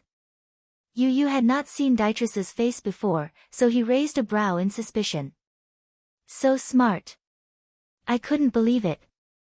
I even doubted if the legendary genius of the Hurricane Group was really only 8 years old. I only believed it when I saw it with my own eyes. In the video, Dietrich was in a dark environment, which was probably used to store miscellaneous items on the cruise ship. Even though the video's resolution was limited, he could still see the dust flying in the air. Mu Shi raised her head when she heard the voice. Even though his voice when he spoke to her earlier, it was too easy to recognize this man's voice. It was gloomy, hoarse, and chilling. It's him. She recognized him. She moved closer to the phone and stared at the man's face as she yelled, What did you do to Shirshir? She was speaking in Chinese, but Dietrich didn't understand Chinese, so he misunderstood her meaning. Do you want to see your parents? Sure. Dietrich signaled with his eyes, and the camera quickly turned to the other side. Under the dim light, Mu Shi saw with her own eyes that her parents were tied to an iron pillar with iron chains tightly binding them. There were no injuries on their bodies. It seemed that Dietrich did not torture them too much. However, after being imprisoned for a long time, their mental state looked terrible. Their heads were hung low, and it was unknown if they were awake or unconscious. It was unknown whether they were dead or alive. Yu finally understood why Mu Shi did this. It turned out that Dietrich had kidnapped her parents. Despicable. Shameless. Cunning old fox. Chapter 33:22. Mu-Shi's facial muscles twitched as she gritted her teeth. Hating this man to the core, she shouted at the top of her lungs, "Let them go now." Yu replied coldly, "He won't let them go." "What? Who do you think he is? A philanthropist? Don't even think about living once they're in his hands." The next second, Dietrich's voice was heard in the video. "According to our agreement, I should have let them go. However, it's a pity that you've broken your promise. Our deal is no longer valid. What I promised you naturally doesn't count either." Mu-Shi, who did not understand English, was at a loss. However, she soon saw two men step forward and untie the ropes binding them. They then fell limply to the ground. "Ah!" she cried out nervously. She saw two men holding her father and mother by the collar and walking to a cabin door. They opened the cabin door, and as the cruise ship sailed through the wind and waves, the blue waves came into view. She finally understood what this man was trying to do. She screamed, "No!" Before she could finish her words, the man in the video kicked her mother out of the door. Her body sank heavily into the sea and was quickly swallowed by it. Ah! Mu-Shi watched this scene in disbelief. She fell to the ground in a daze as big drops of tears rolled down her cheeks. Her whole body trembled violently as she looked at the camera again. In the video, Mu-Shi's father woke up abruptly. He looked at the man and opened his mouth to scream, "Ah, ah, ah." Mu-Shi thought that he was too frightened to speak, but Yu knew very well that the reason he was screaming was not just out of fear but because his tongue had been cut off. How cruel! Yu clenched his fists tightly. The next second, Mu-Shi's father was pushed out of the door. His body sank into the sea, but he quickly floated up. He kept struggling, but he was soon swallowed by the waves created by the cruise ship. Mu-Shi broke down and screamed, "No!" The cabin door was closed. Dietrich's cruel methods were hair-raising. Mu-Chen was dumbfounded as his heart clenched tightly. He was not in the mood to care about Mu-Shi's parents. Instead, he was worried about Yunshusher's safety. Dietrich was vicious and merciless. He did not say a word of nonsense. Just like the scene just now, he was ruthless and decisive. There was almost no hesitation in killing them. It was as if two lives were as lowly as grass in his eyes. There was no doubt about this, though. After all, he was the boss behind the dark web. His business of kidnapping women from all over the world and selling them at a high price. Even Mu-Chen, who had seen many deaths, was frightened out of his wits by this scene. Yu gritted his teeth. "Where's my mommy? Do you want to see her?" Dietrich laughed coldly. "But unfortunately, she will be the highlight of the auction." "Auction?" The boy was shocked. "What do you want?" "This lunatic. Dietrich's death, do you know? I lost a total of $3 billion because of you." Yu pursed his lips tightly and said in a low voice, "$3 billion, is it? I'll compensate you." "Oh. Do you have the money to do that?" "Give me one night, I'll prepare it immediately." Chapter 33:23. One night. Ha! I can't wait that long. Dietrich proposed a deal. "I'll only give you 2 hours. 2 hours, it was impossible to prepare so much cash at once. Dietrich was demanding an exorbitant price. It was not that he did not have the ability to fulfill it, but the reality was that it was already the middle of the night. Even if there was an account turnover, there would be backstage operations. What he wanted was cash. Where would he get so much? $3 billion. Not every bank had such a shocking amount of foreign reserves. Moreover, the banks were closed now. If he urgently informed the bank management that he needed to withdraw $3 billion in cash, it would be as difficult as ascending to the heavens. Moreover, he had to appear at the port in 2 hours. Otherwise, his mother's safety would be in danger. However, if he relied on the Hurricane Group, $3 billion would not be difficult. As far as he knew, most of the transactions of the Hurricane Group were cash transactions. Therefore, for the Hurricane Group, it would not be difficult to come up with 3 billion in cash. However, it would take some time for the Gong Jie to arrive from the Hurricane Group. Beatrice said, "Remember, I want cash. 2 hours later, I'll send someone to pick you up at the port. If you can't wait for the 3 billion, don't blame me. It's not like I didn't give you a chance." Yu could not care less and agreed immediately. "Okay. I promise you. Remember, 2 hours later, you have to come alone with cash. If you bring someone else, my bullets won't have eyes." Beatrice was very cunning. He knew that one more person meant one more danger. If it was a child, he could still control it. However, if he brought an adult, there would be more uncertainty. He was not stupid enough to take the risk. "I want to see the person first," Yu requested. Beatrice laughed when he heard that. "You think I'm negotiating with you? We're both businessmen. You've put forward your terms, so why can't I put forward my terms?" "You're wrong. This is not a transaction. Even if it's a ransom, you have to let me see that the person is safe." "Dream on." Beatrice was firm. "Remember, I'm only giving you 2 hours. If you don't come in 2 hours, you can wait to collect the corpse." Ha! At the last moment of the video, it stopped at Beatrice's cold and arrogant laughter. After ending the call, Yu bit her lip and looked up at Muyaja. "Daddy, can you prepare so much cash within an hour?" 3 billion. Muyaja took a deep breath. "Time is a little tight, but it's not like we can't think of a way." What he said meant that it was impossible to raise so much cash within an hour. He was well aware of Muyaja's financial situation. He had 3 billion USD in foreign exchange reserves. However, even if he had the authority, it was impossible for him to withdraw so much cash in such a short time. Beatrice was giving him a hard time. What did this mean? It meant that he already had a plan for the next step. "There's no time." Yu said, "If you really don't have enough time to prepare, it's okay. I'll go alone." "No." Muyaja rejected her without thinking. "How are you going to get there? If he went alone, he would just be throwing his life away." Chapter 33-24. "Of course, it's to negotiate with him." "How are you going to negotiate with him if you don't have a single cent?" "Although Beatrice's methods are cruel, he will never make a losing deal. He won't kill me so easily. I'm doing this to buy time." Yu paused for a moment and said, "I've already contacted Uncle.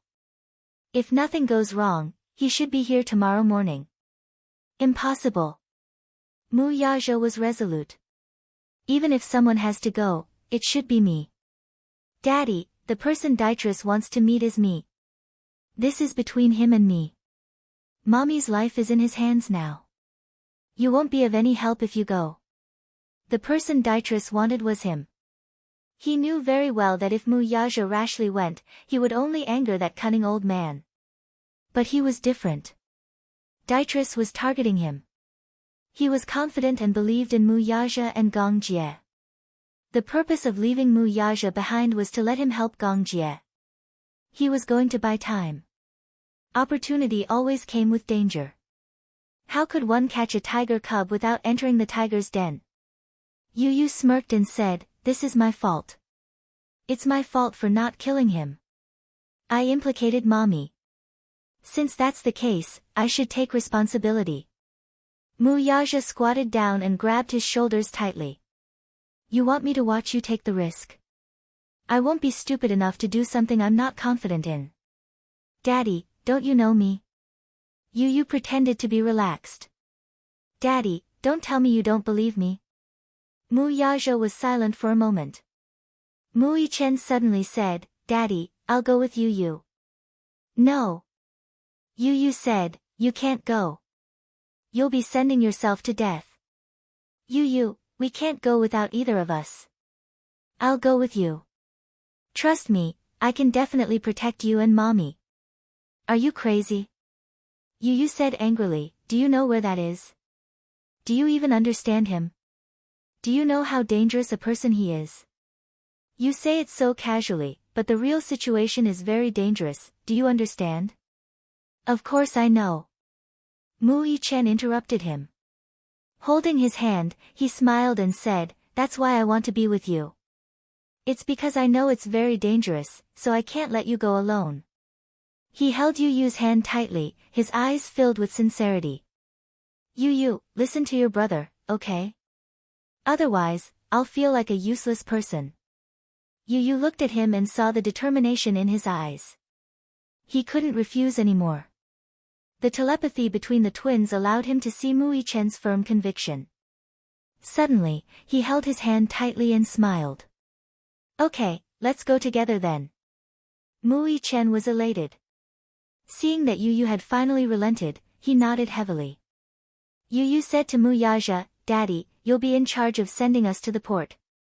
Then, get uncle as soon as possible. Xiao Yichen and I will be waiting for you. Impossible. Mu Yaja gritted his teeth and said, I can't do it. He couldn't do it if he went with them and his life was uncertain. He couldn't lose any of them. Chapter 33-25. Yu Yu suddenly hugged him and hugged his shoulders. His eyes were red as he said, Daddy, I'm begging you, okay? Trust me this time and trust your two sons' abilities. Mu Yaja clenched his fists tightly. He suddenly released them and gently hugged the two little lads. Wait for me. Okay. 2:00 in the morning. It was midnight. The night was dark and gloomy. Dark clouds covered the moon and it looked like it was going to rain heavily. The car sent Yu Yu and Xiao Yichen to the harbor early and left quickly. Xiao Yichen held onto Yu Yu's hand tightly and didn't want to let go. The two little lads stood at the harbor. The night wind was very strong and the cold sea breeze made their cheeks hurt. Yu Yu, do you know? Actually, I'm not stupid at all. Most of the time, I know a lot. It's not like I don't know how to solve those math problems. Yu Yu was stunned and turned to look at him. Memories of their first encounter flashed through his mind. The two of them sat on the Ferris wheel and faced each other. He clumsily counted with his fingers in front of Yu Yu when they were faced with a math problem. Yu Yu mocked him mercilessly. You're not smart enough, so you're using your height to make up for it. From the first time they met, Xiao Yichen had the impression that he was stupid. What's 4 plus 5 plus 6 plus 7 plus 8 plus 9 plus 10? I'll give you 10 seconds to figure it out. Little Yichen immediately began to count them one by one with a serious look on his face. Yu Yu looked at him speechlessly. He thought to himself, did this brother of mine really come from the same womb as me? How can he be so stupid? But what was the truth? Xiao Yichen wasn't stupid. On the contrary, he was very smart and knew how to pretend to be stupid. That was why he had an excuse to pester Yu Yu and kept asking him to teach him math problems. At that time, Yu Yu wasn't close to him and his daddy. It seemed that this was the only way to get close to his arrogant younger brother. However, as the older brother, he always seemed to be looked down upon by his younger brother. Now, he didn't want to be looked down upon. He wanted Yu Yu to know that even though he wasn't as smart as him, he had the ability to protect him and his mommy. Yu Yu, Daddy, Mommy, and I, live together, in the same house, together, what do you think? He still remembered how he stood in front of him and confessed his feelings. I like it very much. I like Mommy and I like you. I want to live together as a family. Like this. That's the feeling of home, isn't it? You, I definitely won't snatch your mommy from you. On the contrary, you'll still have Daddy's love and my love. Between the three of us, we'll spoil you, okay? Yu snapped out of his thoughts and smiled, but his eyes were tearing up. He was a clear-minded person. How could he not know that Xiao Yichen was pretending to be stupid? As the older brother, he was deliberately giving in to him. No matter how much he bullied him, Xiao Yichen would just laugh it off. Look!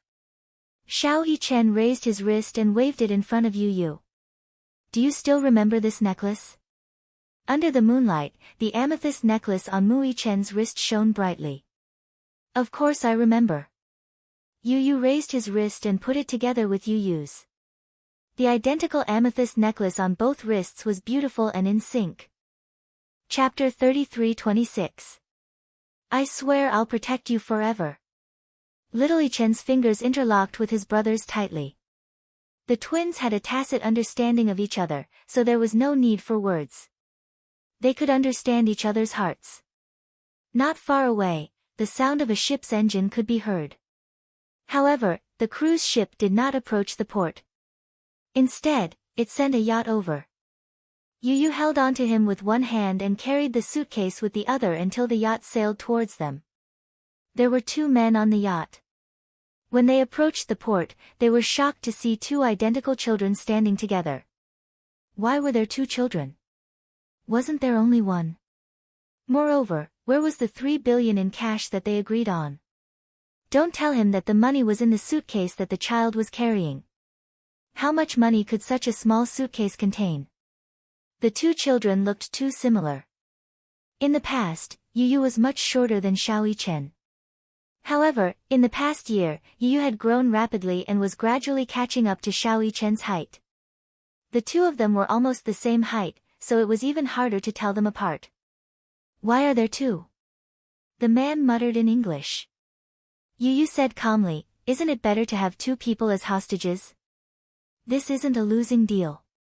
The man immediately picked up the radio and made a call. It was obviously to Dietrich. No one knew what he said. After hanging up, he came ashore and snorted coldly. No matter how many people there are, we have to follow the rules. Yu Yu handed the suitcase to him calmly. How much is here? Yu Yu said calmly, $500 million. The man took the suitcase and was about to open it when he realized that there was a combination lock. This combination lock was different from other common combination locks.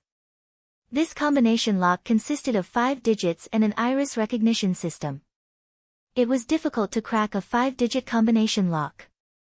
Moreover, it was set up by Yu Yu. Combination lock. The man ordered in broken Chinese, what's the combination? Who do you think you are? You can't tell me the password until I see your leader in person. Yu Yu wasn't stupid. He knew that if he wasn't prepared to pay that much money, Dietrich wouldn't let him board the cruise ship. Then, he wouldn't be able to see his mother, let alone negotiate with Dietrich. Therefore, he specially prepared $500 million. That phone call just now was the man following Dimitri's instructions on how to deal with it. However, from the looks of it, his guess was right. If he took the briefcase away, there was no need for him and Mu Yichen to keep their lives. Yu Yu saw a gun on his waist. That gun must be used to end his life. Dietrich must have told his subordinate to kill him as soon as he got the cash. Therefore, he had specially set up a strict password lock. Of course, he would not hand over the password lock so easily. Otherwise, once he got the money, they would be shot on the spot and their bodies would be thrown into the sea. Yu Yu had made a careful plan beforehand. He even knew Dietrich's trump card. This man was so cunning that he had to be on guard. Otherwise, he wouldn't have brought Mu Yichen into danger. The man was indeed annoyed. He immediately pulled out his gun and pressed it against Yu Yu's forehead. He said fiercely, "Are you playing with me?" Chapter 33:27. You've misunderstood. How dare I joke around with my life? Be smart and hand over the password. If I tell you the password, I'll be shot between my eyebrows by this gun in your hand and drown in the sea. His words were truly shocking. The man widened his eyes and immediately reacted. He pressed the muzzle of the gun even tighter. Do you believe that I'll kill you right now? The cold pistol was emitting cold air from the pitch-black hole. Mu Yichen was so nervous that he broke out in a cold sweat. He was even prepared to grab the gun at any moment. Yu Yu was calm enough. Instead, he smiled and said, "If you kill me, your boss's $3 billion will be gone." Oh, right, I forgot to mention that other than me, no one else can open this password-protected box. Let me board the ship. Yu opened his arms and said calmly, I have a deal that I want to discuss with your boss. The man looked at him suspiciously. Then, he put the gun away and began to search Yu and Xiao Chen's bodies. When he was sure that they were not carrying any equipment or weapons, he snorted coldly. Give me your hands. Mui Chen did not understand what he meant. Yu raised his hands and allowed the man to handcuff his wrists. The latter immediately understood and obediently extended his hands, allowing his wrists to be handcuffed. The two little munchkins boarded the yacht successfully. As soon as Mui Chen and Yu boarded the yacht, they were led to the VIP cabin. The yacht was huge. It was a few hundred meters from the entrance to the VIP cabin where Dietrich was. When a door opened, Mui Chen and Yu walked in. Dietrich was sitting on the leather sofa. When he saw the two little munchkins, he asked in confusion, Why are there two of you? Why are there two kids? Yu raised her head and met Dimitri's eyes expressionlessly. Dimitri, we finally meet. The other one is? You don't need to know who it is. Yu looked up and said to Dietrich, Now, can you remove the handcuffs on our hands? Dietrich looked at him warily. Yu tilted her head innocently and said contemptuously, Don't tell me you're afraid of two weak children. What a joke. Immediately, someone unlocked the handcuffs on Yu and Xiao Chen. Yu naturally sat down opposite him. She smiled and said, Mr. Dietrich, due to Hurricane Group's negligence, we're deeply sorry for the losses we've caused you. So, we're here to express our gratitude. Yu signaled with her eyes. Xiao Chen immediately understood and walked forward. She placed a suitcase on the table and unlocked it in front of everyone. She slowly pushed the suitcase full of US dollars in front of Dietrich. Dietrich glanced at them indifferently and couldn't help but frown. The US dollars were stacked neatly in the suitcase. 500 million US dollars was not a small sum, but compared to the amount Dietrich had requested, it was nowhere near enough. Moreover, compared to the amount he had lost, it was not even worth mentioning. Chapter 33-28. Dietrich was an ambitious capitalist. He was cunning and greedy by nature. How could he be satisfied with such a small amount? He leaned back leisurely on the sofa, swirling the wine glass in his hand. He glanced expressionlessly at Yu, who was sitting elegantly in front of him, and snorted. This is your so-called sincerity. Yu smiled and said calmly, That's right, Mr. Dietrich. After all, I've caused you quite a bit of loss, so this is a token of my sincerity.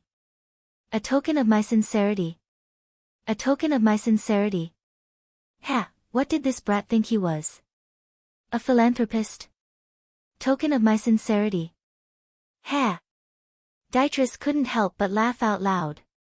He took a sip of red wine and slowly stood up. He walked up to him, leaned forward slightly, and looked down at him. He asked coldly, A mere 500 million USD. How does it compare to the amount I've lost? Dietrich's eyes were calm. He smiled and said, Of course it's insignificant. But Mr. Dietrich, don't you think it's too much to ask me to prepare so much money in 2 hours? Dietrich narrowed his eyes, revealing a beast-like sharpness. He curled his lips coldly and laughed mockingly. He waved his hand and smashed the wine glass in his hand at Yu's head. Bang! The entire wine cup was smashed to pieces. The scarlet red wine dripped down the tip of his hair. Is this your so-called sincerity? He roared in disdain. Yu. Mui Chen turned pale with fright as he pounced over in trepidation. Yu was still sitting calmly on the sofa. He didn't make a sound. His lips were still curled into a gentle smile, but his face was a little haggard. The crimson red wine mixed with viscous blood flowed down from his forehead, soaking half of his jade-like face. A strand of chestnut hair on his forehead was stained with blood and flowed into his eye socket. His entire left eye immediately turned crimson red. With one eye closed and the other half open, he calmly looked at Dietrich without the slightest hint of panic. When Mui Chen saw this, anger rose from his heart. He suddenly stood up and glared at Dietrich. He wanted nothing more than to throw a punch at this face. As he watched this man humiliate Yu, he was naturally furious. Yu narrowed his left eye and raised his hand to stop him. He said calmly, "Brother, don't be impulsive." Xiao Chen was indignant. He gritted his teeth and turned around. "But... Yu, you're bleeding." "Eyes. Are eyes important? Did the glass get into your eyes?" "It's okay. Sit down." Mui Chen gritted his teeth and finally stepped back unwillingly. Yu calmly rolled up his sleeves and casually wiped the blood and wine off his face. He smiled at Fei Lian. "Dietrich, I'm very sorry about this. I also know that your loss is not something that can be compensated with a mere 500 million. But don't you think that what you did, kidnapping a weak woman to threaten her, is really ungentlemanly?" Even though he was in such a sorry state, he still maintained perfect etiquette. The smile on his face was elegant and charming, and there was no trace of disappointment. Even Dietrich couldn't help but be stunned. Chapter 33-29. However, it only lasted for a moment before he regained his composure and a look of disdain appeared on his face. Dietrich turned around and returned to the sofa. He sat down slowly and snorted at him. "Manners? Humph, you're just a little thing. Do you know how to behave?" Yu smiled and said, "I'm still young and inexperienced. Compared to you, I haven't seen much of the world. Naturally, I'm not good enough. If I've offended you in any way, please forgive me and don't hold it against me. We have a long future ahead of us. Don't let such a small matter ruin our friendship." Friendship? This little guy was smart. He knew that he couldn't make enemies with him and wanted to befriend him. "Since you said you wanted to make a deal with me, what's the deal about?" Yu said, $3 billion and let my mommy go." "Ha! Since you said it's a deal, where's the $3 billion? I've already said that it's too much to prepare within 2 hours." "That's too much," Dietrich said coldly. "Since you said it's a deal, we'll give you the money and you deliver the goods. That's the rule. I don't care what methods you use. If you don't get it, then you're breaking the contract." The man's sinister gaze fell on him as he said this. He couldn't help but feel suspicious. "You didn't even prepare the money. Who gave you the courage to come?" He was digging his own grave. "Even if I didn't prepare anything, I should show my sincerity." Yu smiled. "Moreover, my mommy's life is still unknown. I should at least confirm with my own eyes that she's safe and sound. Only then can I fulfill my promise to you." Xiao Chen immediately stood up and said, "Let us see mommy." Dietrich glanced at Mui Chen and furrowed his brows. Mui Chen was obviously extremely worried. He lost control and said, "I want to see my mommy." "Let me see her." Dietrich raised his brows and tapped his fingers on the sofa's armrest. He laughed and said, "What a filial child. It's rare for someone to be so protective of their mother." He gently waved his hand, and one of his men immediately stepped forward. With a bang, he threw a punch. Xiao Chen was caught off guard and was hit squarely by the punch. His body fell to the ground, and the huge force caused his head to shake. He shook his head, but in the end, he couldn't withstand it and fainted. Since he wants to see his dear mother, let him see her. Yu stood up nervously. "What are you doing?" The subordinate beside him immediately raised his leg and swept him to the ground. Yu frowned in pain, but did not make a sound. He gritted his teeth and raised his head. Dietrich said coldly, "Go and lock this little thing up with that woman." "Understood." The subordinate walked over and grabbed Xiao Chen's collar with one hand, easily lifting him up and dragging him out. The door closed again, leaving only Yu and Dietrich. Yu looked worriedly in the direction of the door. His face was full of fear, but there was a victorious smile in his eyes. He struggled to get up from the ground and said, "Give me 5 hours. I'll fulfill my promise." Chapter 33:30. Dietrich narrowed his eyes dangerously. "You want to talk terms with me?" Yu smirked. "I'm in a weaker position now. What right do I have to talk terms with you? You can take this as a request." He struggled to get up and walk to the table. He pushed the suitcase over and said slowly, "The money here is a token of my sincerity. Please give me 5 hours. After 5 hours, I'll prepare 3 billion and present it to you." Dietrich suddenly stood up and grabbed him by the collar. He pulled him in front of him and said darkly, "After 5 hours? Brat, you can't be playing some kind of trick with me, right? How would I dare to play tricks with you?" Yu's collar was grabbed by him and his throat was locked by his collar. He was a little out of breath and his face was slightly red from suffocation. However, he still said calmly, "My mother and brother are in your hands. With these 2 bargaining chips in my hands, how would I dare?" Dietrich stared deeply into his eyes. Suddenly, his lips parted, and a sinister smile appeared on his face. "Ha ha ha. All right." Dietrich let go of his collar. "I'll give you 5 hours. Don't disappoint me. If there's even 1 cent less, don't blame me for throwing the 3 of you into the sea to feed the fish." Yu heard this and finally heaved a sigh of relief. He looked at Dietrich and his back was covered in cold sweat. He smiled and said, "Thank you." There was a huge cellar under the cruise ship. It had always been used as a warehouse. A few crew members dragged Mui Chen by the collar and dragged him to the cellar. They opened the lock. "Damn it. It smells like mold." In the cellar, there was a huge iron cage. This kind of iron cage was usually used to transport beasts or rare animals. In Dietrich's case, it was used to smuggle people. Yun Shishir was trapped in the cage. Although the cage had been wiped clean, the smell of blood could still be smelled. Needless to say, this cage had taken someone's life before. However, she did not feel afraid. Or rather, she had a certain conviction in her heart. Heaven helps the worthy. At least, she knew in her heart that she would not die for the time being. Even though she couldn't figure out the intentions of the man who locked her up here, she vaguely realized that he ordered people to dress her up in such beautiful clothes to show off to others. Auction. She had heard the word pop from his lips. Yun Shishir would never have thought that Dietrich was planning to auction her alive. As for this cage, it was because a living person was disobedient and was beaten to death. How could she have known that in this world, there existed such a dark network and such a terrifying auction? Put this brat in a cage.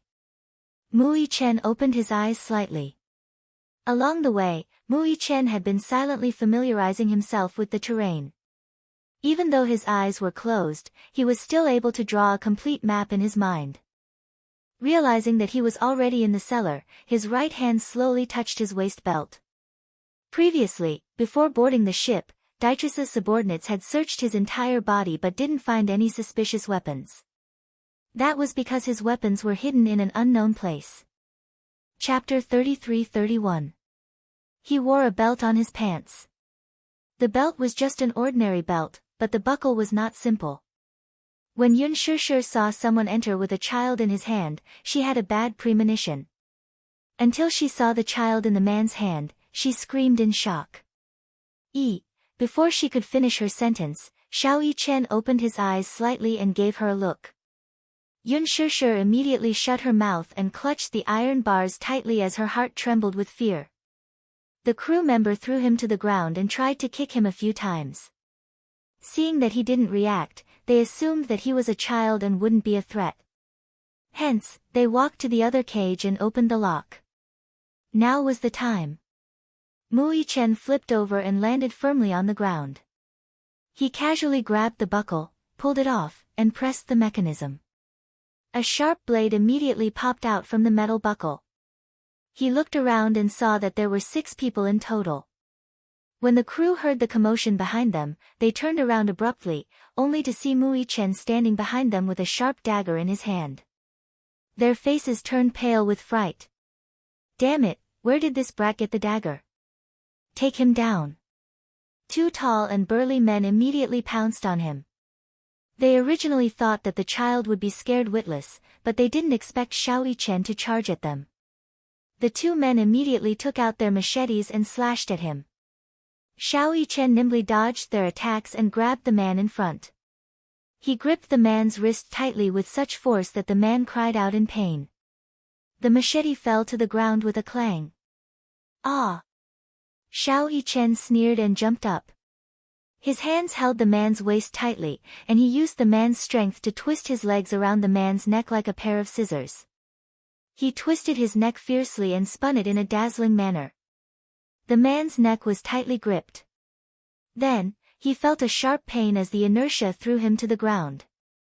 His back slammed heavily against the ground, as if his spine was about to break. Xiao Yichen raised his hand and slit his throat with the sharp dagger. Blood spurted out. From the moment he made his move to the moment he killed his opponent, it took him less than 10 seconds. Fast, accurate, and ruthless, every move made one's scalp tingle. No one would have thought that a little brat would have such powerful skills. Such a small fellow was actually such a ruthless character. "Go!" The man gave another order and fumbled for his gun. One of the men picked up a scimitar from the ground and charged at him. "Be careful." When Yun Shishir saw another man stabbing him with a knife, he was so scared that he almost suffocated. Xiao Yichen curled his lips and didn't turn around. Based on the sound of footsteps behind him, he turned around and performed a beautiful and clean roundhouse kick. It accurately hit the man's face, and the man fell to the ground with a thud. His nose was broken. The man fell to the ground. He covered his nose and wailed in pain. Xiao Yichen reached out, grabbed him by the collar, and viciously punched his throat. The man's throat made a strange sound. His eyes widened, his face stiffened, and he stopped breathing. Xiao Yichen looked up and heard the sound of a gun being loaded. From the corner of his eye, he saw a cold glint flash across his face. Chapter 33-32. The moonlight shone in through the skylight. The remaining crew members held their guns tightly and aimed them at him. They shouted in broken Chinese, "Don't move. They have guns." Xiao Yichen's lips stiffened. He slowly stood up and raised his hands above his head with a cold expression. "Put the knife down." The man shouted at the top of his lungs again. It was as if the person standing in front of them wasn't an 8-year-old child, but a demon. Mu Yichen tilted his head.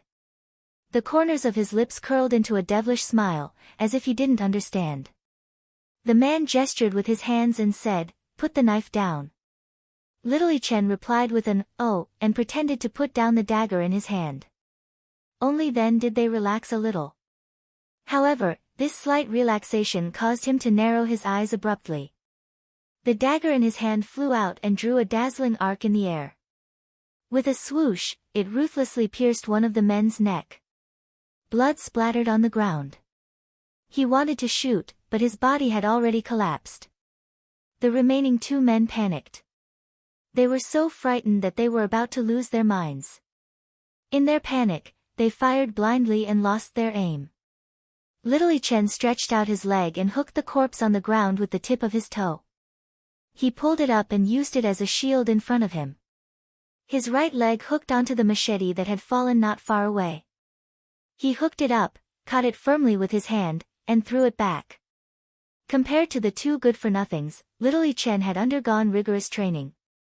Coupled with his calmness in the face of danger, he did not panic at all even when he was outnumbered. He aimed accurately at one of the men's chest and viciously plunged his dagger into it. The remaining man raised his gun with trembling hands. However, he realized that he had already fired all 6 bullets in the panic. He hurriedly wanted to reload, but Xiao Yichen was already walking towards him. He was quick to change the magazine, load the gun, and fire. Mu Yichen suddenly grabbed his wrist and pointed his gun to the side. Bang! Bang! Bang! All 3 bullets hit the other man. Mu Yichen lifted his leg and kicked the man's crotch. The man cried out. His legs tightened and clamped down. Xiao Yichen jumped up and grabbed the man's hair. He dragged the man by his hair and walked towards the metal cage. Clang! A loud sound was heard. The man was in so much pain that he felt dizzy. Spare me! Spare me! Mu Yichen did not have the patience to listen to his nonsense, though. Grabbing the man's jaw with one hand and his neck with the other, he twisted his neck viciously. The man's throat joint was immediately dislocated. With a whimper, the man's head drooped weakly as he fell to the ground. The scene was a mess. And the pungent smell of gunpowder filled the entire cellar. Mu Yichen slowly stood up and surveyed the corpses on the ground. He carefully checked them again until he was sure that they were all dead. Finally, he heaved a sigh of relief and calmed himself down before walking over to his mother. Yun Shishir was so shocked that she couldn't speak. Xiao Yichen immediately comforted her.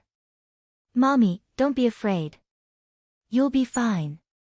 He lowered his head and looked at the lock of the metal cage to study it. Yun Shishir still had a lingering fear.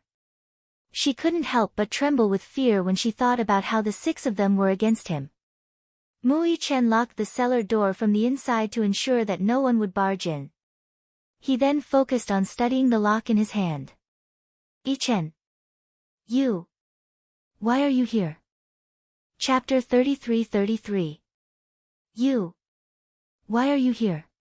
Yun Shishir was still in shock. Xiao Yichen stuck out his tongue playfully and said, Of course I'm here to save Mommy. Mommy, don't be afraid. I'll get you out right away. So effective, she looked at him with emotion.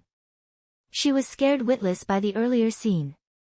Even though she had witnessed Mu Yichen's formidable fighting skills, she would crumble if he were to suffer even the slightest bit of injury. There was a lock on the iron cage. Mu Yichen studied it for a long time and decided to try picking the lock. Even though such a lock could be opened with a gun, if he was not careful, he could accidentally hurt his mommy. After pondering for a long time, he suddenly opened the watch and broke off the needle inside. Using the thin needle, he bent it slightly with his fingers and inserted it into the lock. He held it and turned it. It was different from the locks he used to train with in the army. There was still some difficulty in picking this lock. After all, locks were different in different eras. With the change in technology, many of the lock-picking techniques from the past were no longer suitable for today's technology. Mu Yichen studied it for a long time. He lowered his head and pressed his ear against the lock to listen carefully to the mechanical structure inside. Generally speaking, the internal structure of a lock was very complicated. The better the lock, the more detailed the internal structure. The key shaft, the lock core, the lock tongue, the groove, the push plate, the blade, there were more than 10 parts. If one was not very familiar with locks, they would not be able to understand the main points. However, no matter what kind of lock it was, it could definitely be picked. This was because there was no technology in the world that could make a perfect lock. The perfect tool to pick a lock would be a paperclip. However, he did not carry such a tool with him. The length of the needle on the watch was limited and so was its stiffness. Hence, he had to be careful and hold his breath to listen to the movements inside and make a judgment based on the sound. Yun Shishir also kept quiet and looked at him nervously. Mu Yichen suddenly stood up. He ruffled his hair in frustration and furrowed his brows. Is it because you can't open it? Mu Yichen shook his head. He was afraid that she would be nervous and worried, so he quickly comforted her, It's just that I don't have the right tools. I'm still missing something. What do you lack? Mu Yichen turned around and looked at the corpses lying in a pool of blood. He wanted to give it a try, so he searched them one by one. However, other than pistols and magazines, he didn't find anything useful. Until he found a box of chewing gum on the last person's body. He opened it and sniffed it. After confirming that there was nothing wrong, he popped one into his mouth and chewed until it was as soft as mud. Then, he returned to the cage, spat out the gum, and slowly stuffed it into the lock. Yun Shishir was dumbfounded. She didn't know what kind of technique he was using, but she didn't dare to make a sound for fear of disturbing his train of thought. It was Mui Chen who came up with the idea of chewing gum. When he found the chewing gum, he immediately thought that the chewing gum could be used to pick locks. Just now, he had carefully studied the structure of the lock. It was a one-word lock, so he could use the chewing gum to give it a try. However, he wasn't confident. He had only seen others try this method of picking locks, but he had never tried it himself. Chapter 33-34. After Mui Chen inserted the chewing gum into the lock, he pressed it with his finger until it was firmly embedded. Then, he straightened the needle and inserted it in. He kept turning it, and in less than 3 seconds, there was a click and the lock popped open. Yun Shishir was stunned the whole time. Mui Chen opened the lock and opened the cage door. He saw that Yun Shishir's wrists were still in handcuffs. Mui Chen was very familiar with handcuffs, so it didn't take him much effort to unlock it. However, the moment the lock was unlocked, there was a beeping sound coming from Yun Shishir's body. Beep, beep, it sounded like the sound of some electronic device being activated. It sounded almost at the same time when the lock was unlocked. It was as if unlocking the lock had activated some kind of device.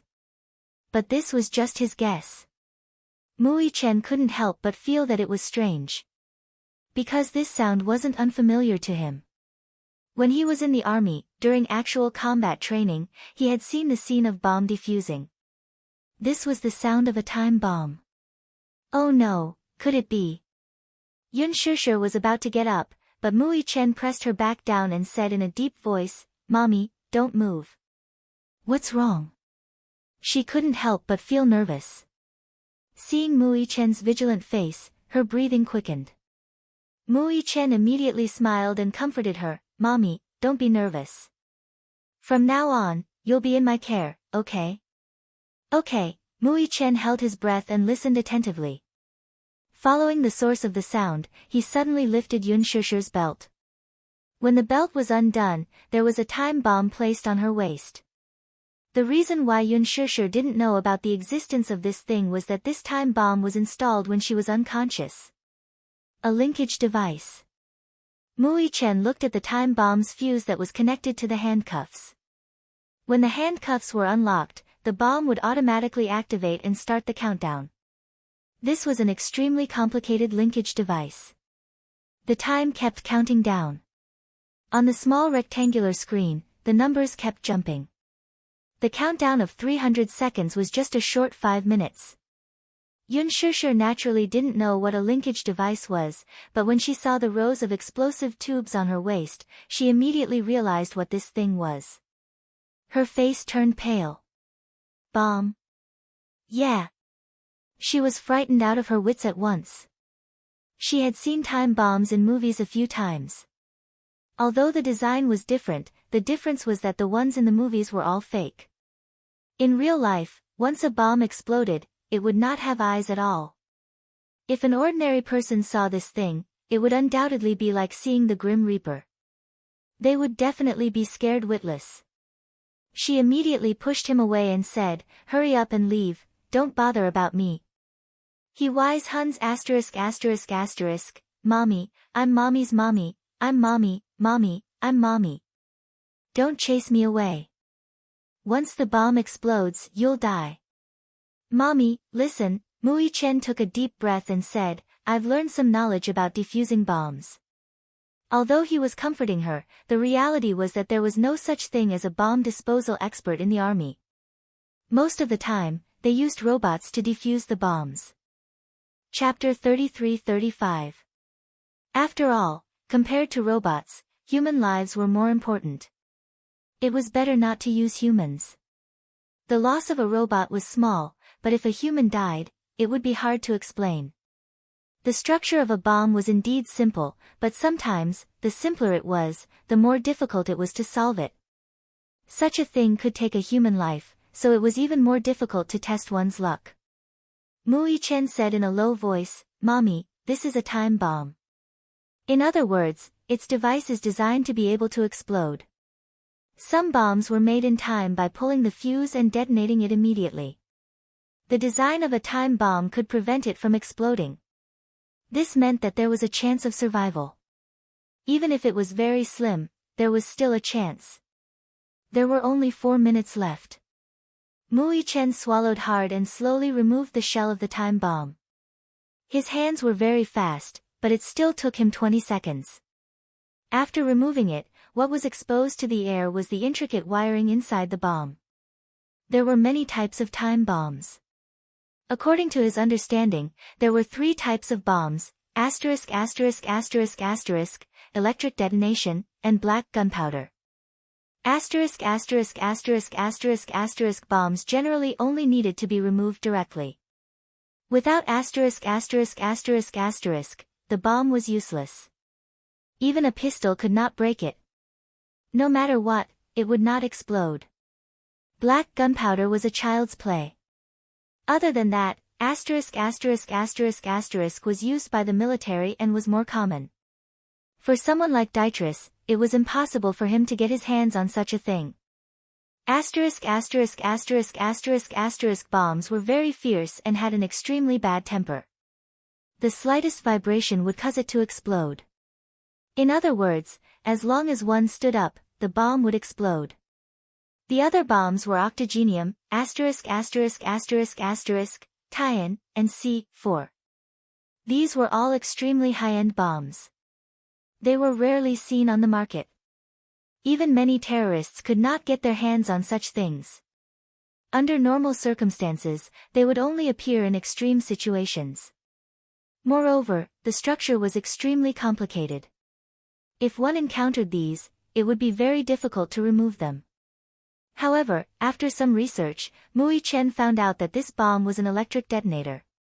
Usually, such bombs needed to be wired. Of course, it was not like those commonly seen on TV where one could choose between a red and a blue wire. Instead, it needed to be cut off to activate the battery and power circuit. Most of the detonation current was direct current. In this way, once the power source was destroyed, the bomb would lose its function. Without electricity, it wouldn't explode. However, it sounded very simple, but the wiring of such a device was very complicated. It was very difficult to distinguish between the power cord, the detonator cord, and the detonator cord. Mui Chen counted and found that there were about 10 wires. These wires were densely packed and orderly, but they were all of the same color.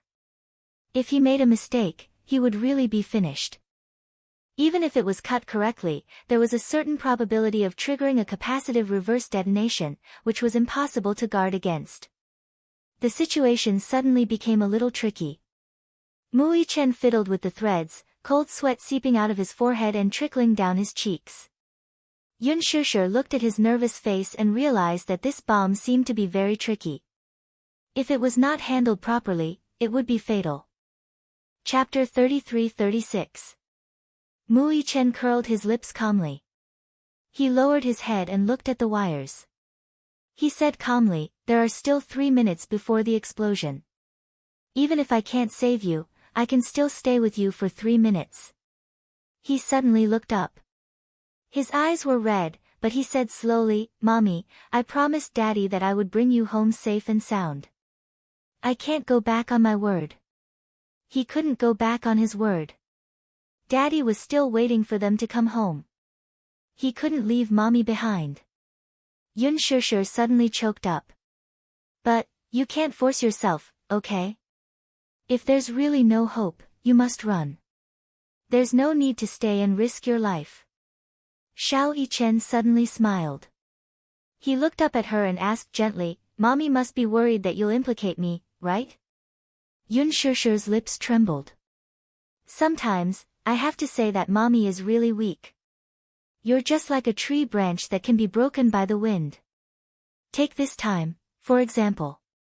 Mommy, you're really stupid. Do you really believe anyone's words so easily? No matter how close you are to them, they will betray you one day. But Mommy seems to be really innocent. You believe anyone's words so easily." After a pause, Xiao Yichen changed the topic. So God must have sent Daddy to your side because he couldn't stand it anymore. He gave birth to me and you, two powerful guardians. I think that protecting Mommy must be Yu's and my life's mission. No matter what, we can give up everything, but Mommy can't leave us alone. Yun Shishir was stunned. She was extremely touched. Xiao Yichen smiled with tears in his eyes. You're very kind. Even though some people in this world don't like this kind of kindness, because humans are born selfish. This kind of selfishness is the root of human nature. But being selfish isn't wrong because you only have one life. Everyone wants to live well and protect themselves. But being kind isn't wrong. Yun Shishir bit her lip hard, but Xiao Yichen continued, Mommy, did you know? Before I met you, I felt that the world was cold. When she was in the Mu family, she had to be careful at every step. Everyone was scheming in the dark for their own benefit. But ever since I met you, every day with you, I feel like the sun is shining brightly. Because Mommy was really gentle. It makes me feel warm. As he spoke, he took a deep breath and wiped away his tears. So, I can't lose you. This is my bottom line. As he spoke, he lowered his head again and focused on identifying the direction of the line. Yun Shishir smiled and planted a kiss on his forehead. Her heart calmed down and she no longer felt so fearful. The direction of each line was extremely complicated. It wasn't because the lines were intricate, but because Xiao Yichen had to use a lot of brain power just to mark the lines clearly. After marking the lines clearly, he had to check the direction of the lines and study the function of each line. Before they knew it, 3 minutes had passed. Xiao Yichen had already eliminated 5 lines. 3 of them were lead lines and the other 2 were timer lines. Chapter 33-37. However, in reality, such wires were only used to stop the timer and detonate in time. Once they were cut, the countdown would stop and they would detonate 5 seconds later. It was easy to confuse such wires with power cables.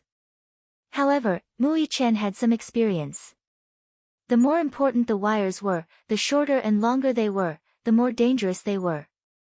120, 119, 118, the seconds continued to count down. Mu Yichen's face was already covered in cold sweat. Sweat flowed into his eyes and blurred his vision. Yun Shishir immediately wiped it away for him. The more he studied it, the more he hated that cunning Dietrich to the core. Damn it! How on earth did they design such a complicated circuit? Mu Yichen ignored the cold sweat all over his body and tried to remain calm. He continued to arrange the wires. After all the wires were classified, the alarm went off. There was only a 20-second countdown left. He sucked in a breath of cold air and casually pulled out a dagger from his waist. Flicking it open, he listed out 2 of the wires. The blade of the dagger pressed against the 2 wires. A cold light reflected on his face, dazzling his eyes. Mu Yichen's throat was blocked, and his hands involuntarily trembled. Mommy, Mu Yichen suddenly raised his head and held her hands tightly.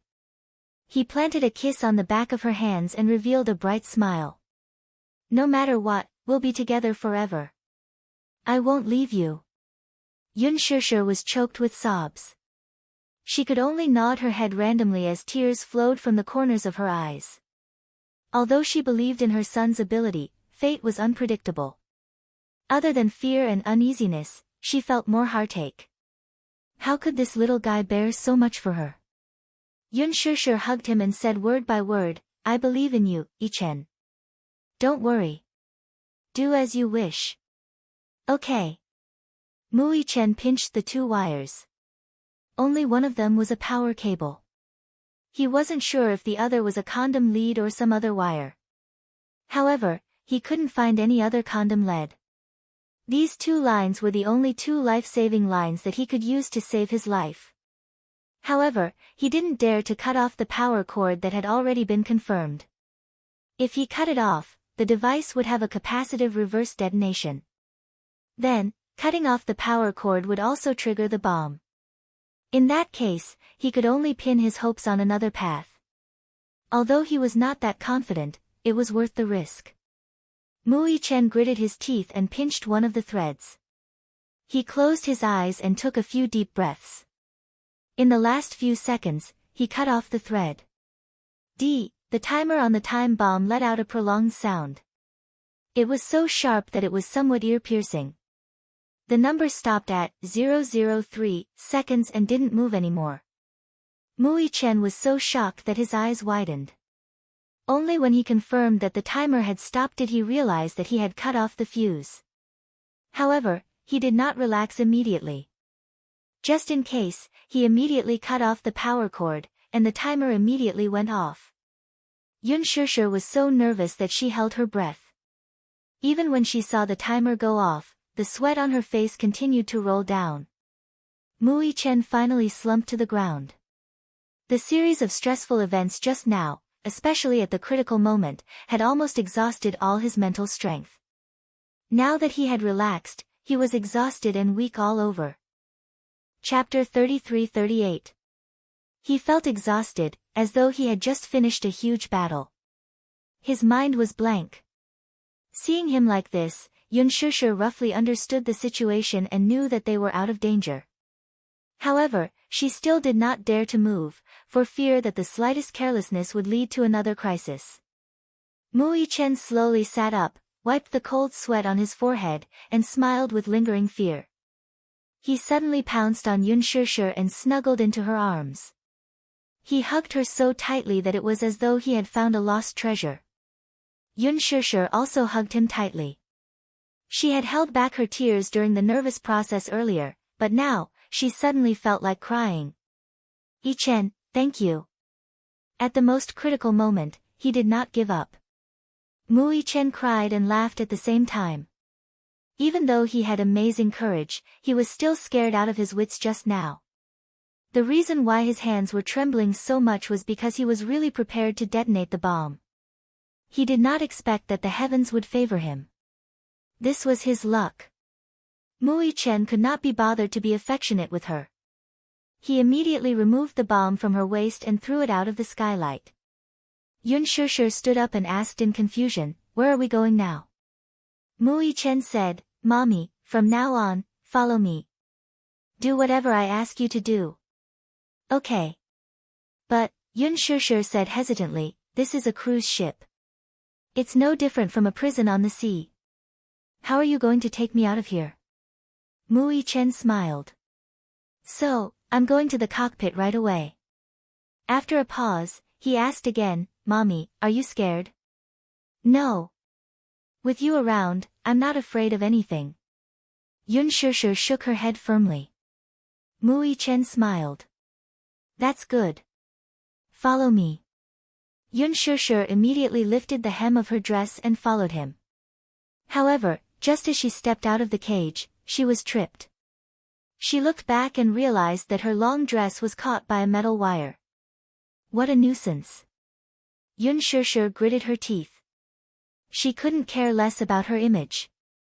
She tore off a large part of her skirt, revealing a pair of long, smooth legs. Mui Chen held her hand and opened the door, but he didn't rush out. He knelt on the deck and pressed his ear to the deck, using the sound transmission method to determine the people nearby. Through the deck, he made a preliminary judgment that there were people in the vicinity. He immediately pulled Yun Shishir to the right. On the way here, he had already drawn a rough map in his mind. Therefore, he had a rough idea of the direction to the cockpit. Cruise ships were more or less the same. Most of the cockpits were on the second or third floor, while they were on the first basement floor. Mui Chen first settled Yun Shishir in a corner, then he went forward to open up a path. Just now, he took away the guns and ammunition from the few pitiful crew members and silenced them. He loaded the pistol and carried it on his back at the entrance of the corridor. Then, he heard someone coming downstairs. From the sound of the footsteps, he could roughly tell that there were two people. He held his breath and focused. Suddenly, he thought of something and immediately put the gun back into the gun case at his waist. When the person came closer, he suddenly dodged. His movements were agile and fast, like a ghost. Chapter 33-39. The other man had just taken out his gun, but before he could load it, Mui Chen grabbed his wrist and viciously struck his elbow joint with his other hand. In an instant, the man's arm was bent at a strange angle. Ah! Just as he was about to scream, Mui Chen clasped his jaw and twisted it hard, dislocating his jaw. That person looked at him in horror, as if he was looking at a scary monster. Mui Chen did not give him any chance to struggle. He grabbed his throat tightly and squeezed it hard, causing his throat joint to crack. He dragged the two corpses to one side and hid them in a corner. After cleaning up the scene, he returned to Yun Shusher's side. "Mommy, let's go." The reason why he did not intend to use a gun was because using a gun would cause the scene to be covered in blood. Mommy would be scared if she saw it, but this was secondary. The main reason was that if he dirtied the scene, it would be too eye-catching and it would be easy to be discovered. Compared to the tall and strong crew members, he was too skinny and small. But this was a disadvantage, but it was also an advantage. Although if they really fought, no matter how strong he was, it would be difficult for him to fight against a large number of people. But it was because he was so skinny that he was able to be as agile as a wolf. He carefully carried on his back. Along the way, after dealing with a few crew members, he brought Yun Shusher to the cockpit. In the cockpit, the co-pilot was sitting on the chair. At this moment, a nimble figure flashed past the door and opened the door of the cockpit, quietly sneaking behind him. Before the captain could react to who it was, he was punched in the head. Mui Chen picked up the man's tottering body and twirled the dagger in his hand nimbly. The pitiful man only felt a chill in his throat as hot blood spurted onto the passenger seat. The stench of blood assailed his nostrils. He spared the captain's life. The little fellow quickly used the same method to escape into the engine room, leaving a crooked corpse behind as he returned to the cockpit. The captain was scared half to death. He curled up in a corner, trembling. Mui Chen took out his gun and aimed it at his temple. He coldly said in broken English, "Do you want to live? I'm begging you. Don't kill me." The captain begged humbly. Mui Chen pressed the gun a little harder. "If you're obedient, I won't kill you." "Yes. Yes. I promise I'll be obedient." Mui Chen took out a pair of handcuffs and cuffed his left hand to a fixed position. He ordered, "Deactivate the alarm."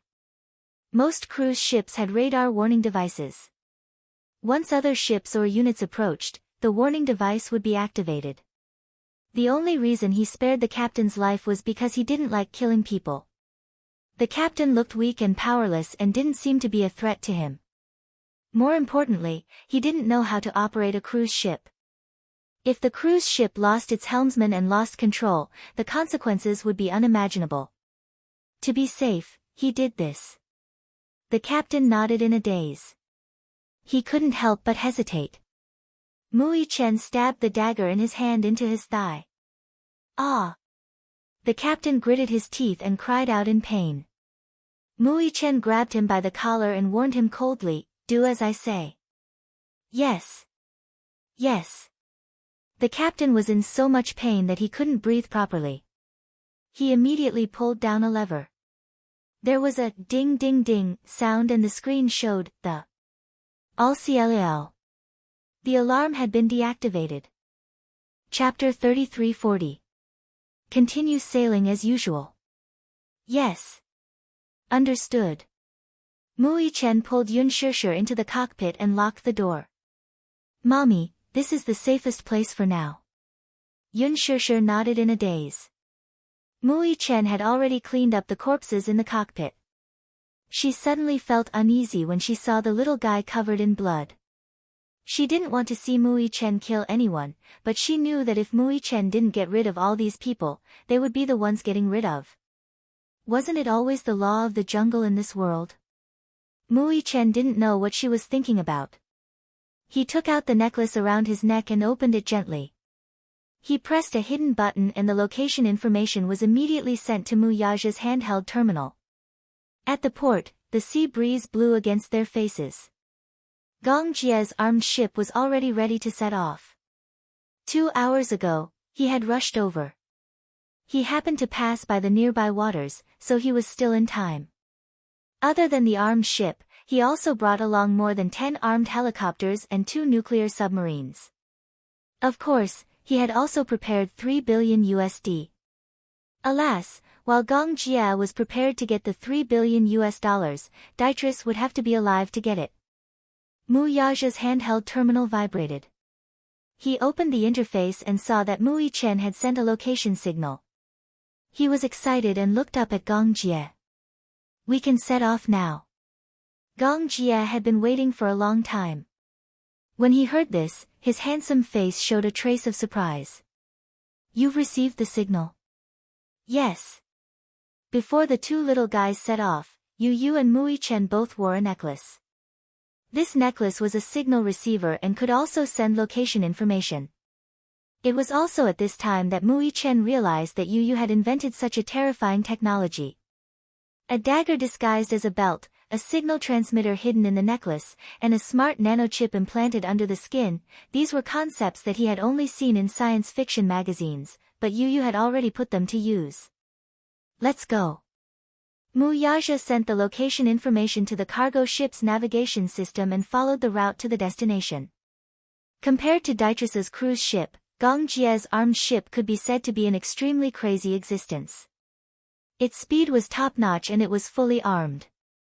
When Mu Yaja first boarded the ship, he was shocked. The so-called ship was only from Gong Jia's mouth. A certain man always liked to use understated words to describe things that were too heaven-defying. Although it was called ship, in fact, it was actually a second-generation aircraft carrier developed by the former Soviet Union. An aircraft carrier. Even Mu Yaja was surprised. One had to know that even though the military was very advanced, not every country had an aircraft carrier. Even a superpower like the United States of America only had 10 Nimitz-class nuclear-powered aircraft carriers in service. The other two were super nuclear-powered aircraft carriers, and 12 aircraft carriers were patrolling the sea. They were the world's undisputed super maritime overlords. Many countries did not have an aircraft carrier in service. All of them dreamed of having an aircraft carrier that they had developed on their own. Having an aircraft carrier meant having a strong military force. Chapter 3341. Having an aircraft carrier meant that the military forces were powerful. However, such an aircraft carrier that was not inferior to a super nuclear-powered one was just a toy ship to Gong Jia. This was also the reason why Hurricane Group was so fearful. If Hurricane were to use all of its strength, then its armed forces would be comparable to any of the 5 Joint Union member nations. Although it was about a few hundred kilometers away from the target, it was not worth mentioning to Gong Jia. If he sped up, he would be able to reach the target in about an hour. After all, his aircraft carrier was a super nuclear-powered one. Compared to nuclear-powered, the power of Dietrich's broken ship was nothing. After Mu Yichen sent the location, he stood up and glanced at the captain. Then, he said to Yun Shishir, "Mommy, can you do me a favor?" Now, I'm going to look for Yu. You stay here and keep an eye on him. Don't let him do anything." Yun Shishir was shocked when she heard this. "Yu is also on this ship?" "Yes." Xiao Yichen nodded. "I came with him. But I'm worried that he's in danger, so I'm going to save him now." Yun Shishir nodded quickly. "Yes, go quickly." Mu Yichen immediately passed the dagger and pistol to her and reminded her, "You must protect yourself. If he dares to play any tricks, let him have a taste of his own medicine." "Okay. Mommy should know how to use a gun, right?" Yun Shishir nodded. "Yes, I learned it on the set." "Okay, Mommy, I believe in you." After Mu Yichen finished speaking, he left immediately. There was a long distance between the cockpit and the VIP cabin. It was equivalent to going from the bow to the stern of the ship. When he left, he deliberately locked the door of the cockpit. The windows of the cockpit were made of bulletproof glass. This way, they could prevent outsiders from entering. After all, he didn't feel at ease leaving his mommy alone there. But compared to mommy, he was more worried about Yu. After all, Dietrich was a cunning old fox. His methods were sinister and ruthless. He didn't know what methods he would use to deal with Yu. Sneaking all the way to the first floor, Mu Yichen walked out of the corridor and was caught off guard when he bumped into 3 patrolling sailors. Mu Yichen was shocked and immediately ran back. The 3 sailors saw it, but before they could see it clearly, they felt a shadow flash before their eyes. They looked at each other, vigilantly pulled out their pistols, loaded them, and walked to the entrance of the corridor with their backs against the wall. They turned around and looked, but there was no one. Where is he? Just as the 3 of them were confused, Mu Yichen appeared above their heads. His hands gripped the door frame of the cabin roof, and his legs kicked out cleanly. His straightened feet hit the faces of the 2 people at the front. The 2 fell to the ground. The other one nervously raised his wrist and was about to shoot, but Mu Yichen didn't give him a chance to aim. His legs clamped the man's neck, and with a flip, he threw him to the ground. He snatched the gun from the man's hand and shot at close range with a bang. The man who was about to sneak up on him from behind had a headshot. The power of a bullet was not to be underestimated. Especially when shooting at close range, as long as one aimed at the head, there was a 100% chance of a headshot. Chapter 33-42. Fresh blood splattered all over his body. He immediately jumped up and loaded his gun. Bang! Bang! He fired at the other 2 men. One of them, who had been shot in the chest, was still struggling. Mu Yichen walked over, raised his leg, and stepped on his neck. His right hand gripped the man's jaw and twisted his throat. He threw the 3 men into the sea and quickly cleaned up the floor. When he passed by the banquet hall, he noticed that it was brightly lit. He looked in through the window and saw many well-dressed people gathered. What's going on? Mu Yichen looked out of the window suspiciously. The guests were gathered in the hall, but the strange thing was that everyone was wearing half a mask that covered their eyes. It was extremely strange at first glance. Everyone surrounded the stage and was in high spirits. In the hall, the music was melodious and the guests were chatting and laughing. It looked like a simple banquet. However, Mu Yichen still found something strange. An MC was standing on the stage. Behind him, a red curtain slowly rose. Next, we will be showing the 3rd piece of art. It's called Pearl of the Sea. The starting price is 500,000 USD. As the red curtain rose, a rectangular iron cage slowly appeared. The red curtain rose very slowly. The music suddenly stopped. Therefore, the strange sound from behind the red curtain could be heard more clearly. It was the sound of a person struggling. It was the sound of metal hitting metal. Mu Yichen widened his eyes in shock. It was not because of the seemingly strange auction, but because of the woman whose hands and feet were tied up in the cage. The woman's 4 limbs were tied up. Her face was also covered with a mask. Her mouth was also tightly covered with black tape. She had obviously regained consciousness and realized that she was tightly tied up. She was afraid and uneasy, so she struggled fiercely. Although her face could not be seen clearly and her voice could not be heard, the mask only covered her eyes. It was not difficult to see the woman's delicate appearance through her delicate nose and lips. She had golden hair and fair skin. It was obvious that she was of European descent. I don't know if everyone has seen it, but this piece of art is quite exquisite. The starting price is 500,000 USD. The highest bidder wins. When the woman heard the host's voice, she began to tremble nervously. Everyone held their breaths in shock. Whispers could be heard from time to time in the crowd. This is a stunner. 500,000, the starting price is not high. I want it. Someone immediately raised the number plate. 1 million US. The host said, "All right, Mr. Number 10, 1 million USD once." Immediately, another lady raised her paddle. 2 million. The host's face was flushed red. Number 24 lady, 2 million USD once. 5 million. Everyone below the stage sucked in a breath of cold air. The sudden change was too great, and everyone became nervous. Mui Chen didn't know the identities of the people gathered here, but they were probably rich and respectable. The host shouted, "Number 50, 5 million going once. 5 million going twice. Are there no more bids?" The host shook his head. "What a pity. She's a rare beauty." He walked to the cage and unlocked it.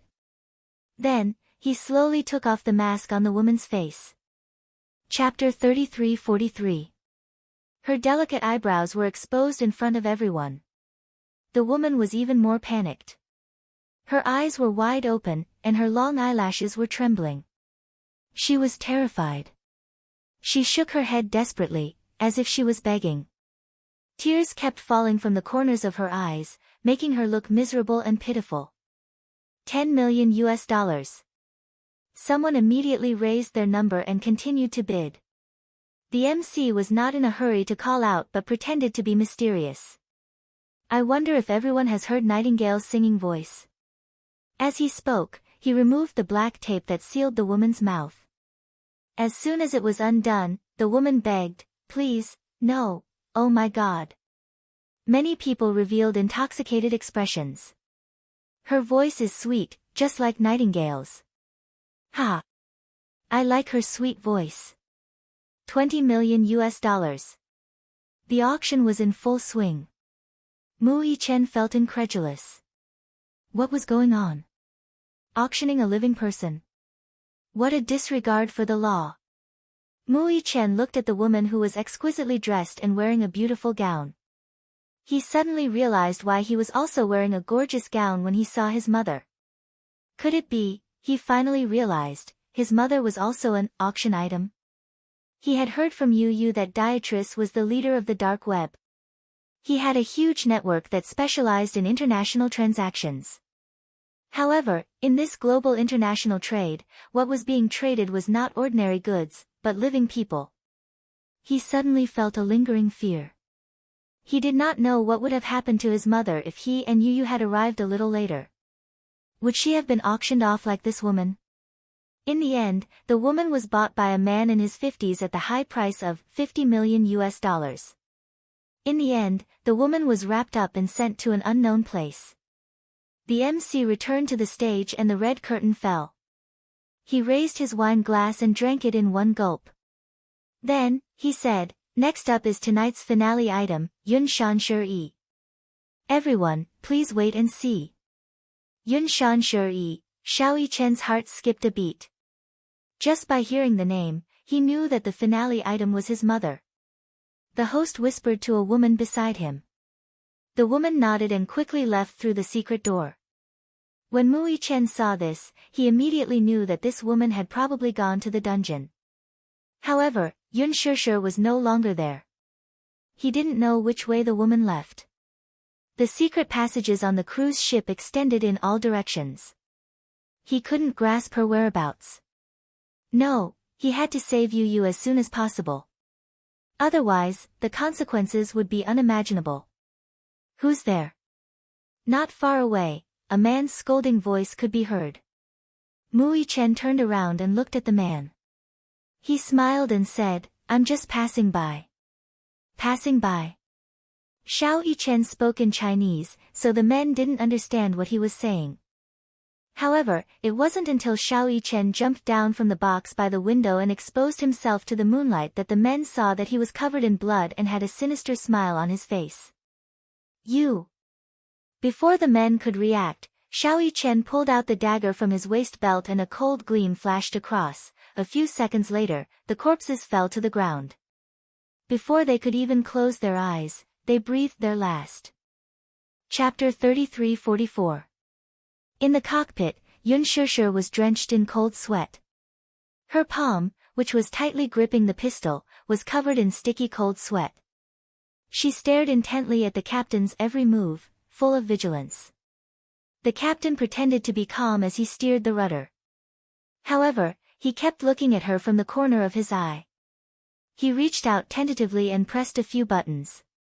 The lights on the control panel immediately lit up. Yun Shusher didn't control the rudder, but she remembered that there was a push rod that had an alarm. Xiao Yichen said that as long as he didn't push the push rod, everything would be fine.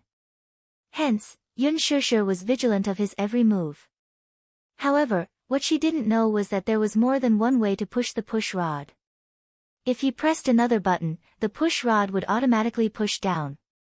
She heard a creaking sound. She didn't know what button he had pressed, but the push rod slowly slid down. Suddenly, the alarm sounded in the cockpit. Yun Shusher heard the alarm outside the cockpit and looked at the push rod. It had been pulled. Mu Yichen was halfway there when he heard the alarm and frowned. Yun Shusher was flustered and exasperated. She questioned him, "What did you do?" However, the captain continued to steer the rudder as if nothing had happened. She gritted her teeth and tried to push the push rod. However, the push rod was locked in place and couldn't move at all. No matter how hard she tried, the push rod wouldn't budge. Yun Shusher raised the gun and pointed it between his eyebrows. She ordered, "I'm ordering you to remove the alarm." However, the captain was unmoved. He still looked calm and composed as if he was sure that she wouldn't dare to shoot. She didn't know how to steer the rudder. He was the only captain on the cruise ship. If the ship wanted to move, it could only rely on him. If he died, everyone on the ship would be done for. Yun Shusher saw that he didn't seem to be threatened by her. She sneered, "Do you think I won't dare to shoot?" She loaded the gun and pulled the trigger.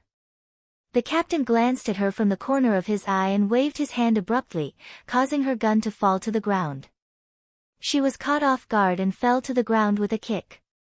She felt a sharp pain in her chest, and the pistol slipped not far away. She immediately got up and wanted to pick it up. The captain stepped hard on the back of her hand. Yun Shusher cried out in pain and her face turned red. One of his hands was handcuffed, but the other hand was free. He immediately reached out to grab the pistol. Based on the current situation, if he were to obtain the gun, then the situation would be one-sided. She would definitely die in the hands of this man. No. How could Yun Shusher let him have his way? Mu Yichen had given this place to her, which meant that he trusted her. How could she let him down? Yun Shusher didn't know where the strength came from, but she suddenly hugged the captain's leg and bit down viciously. She used almost all of her strength. The captain was in so much pain that he instinctively kicked her and she fell to the ground. Because of this kick, Yun Shusher's shoulder was slightly dislocated. However, she ignored the pain and sat up with a face full of cold sweat.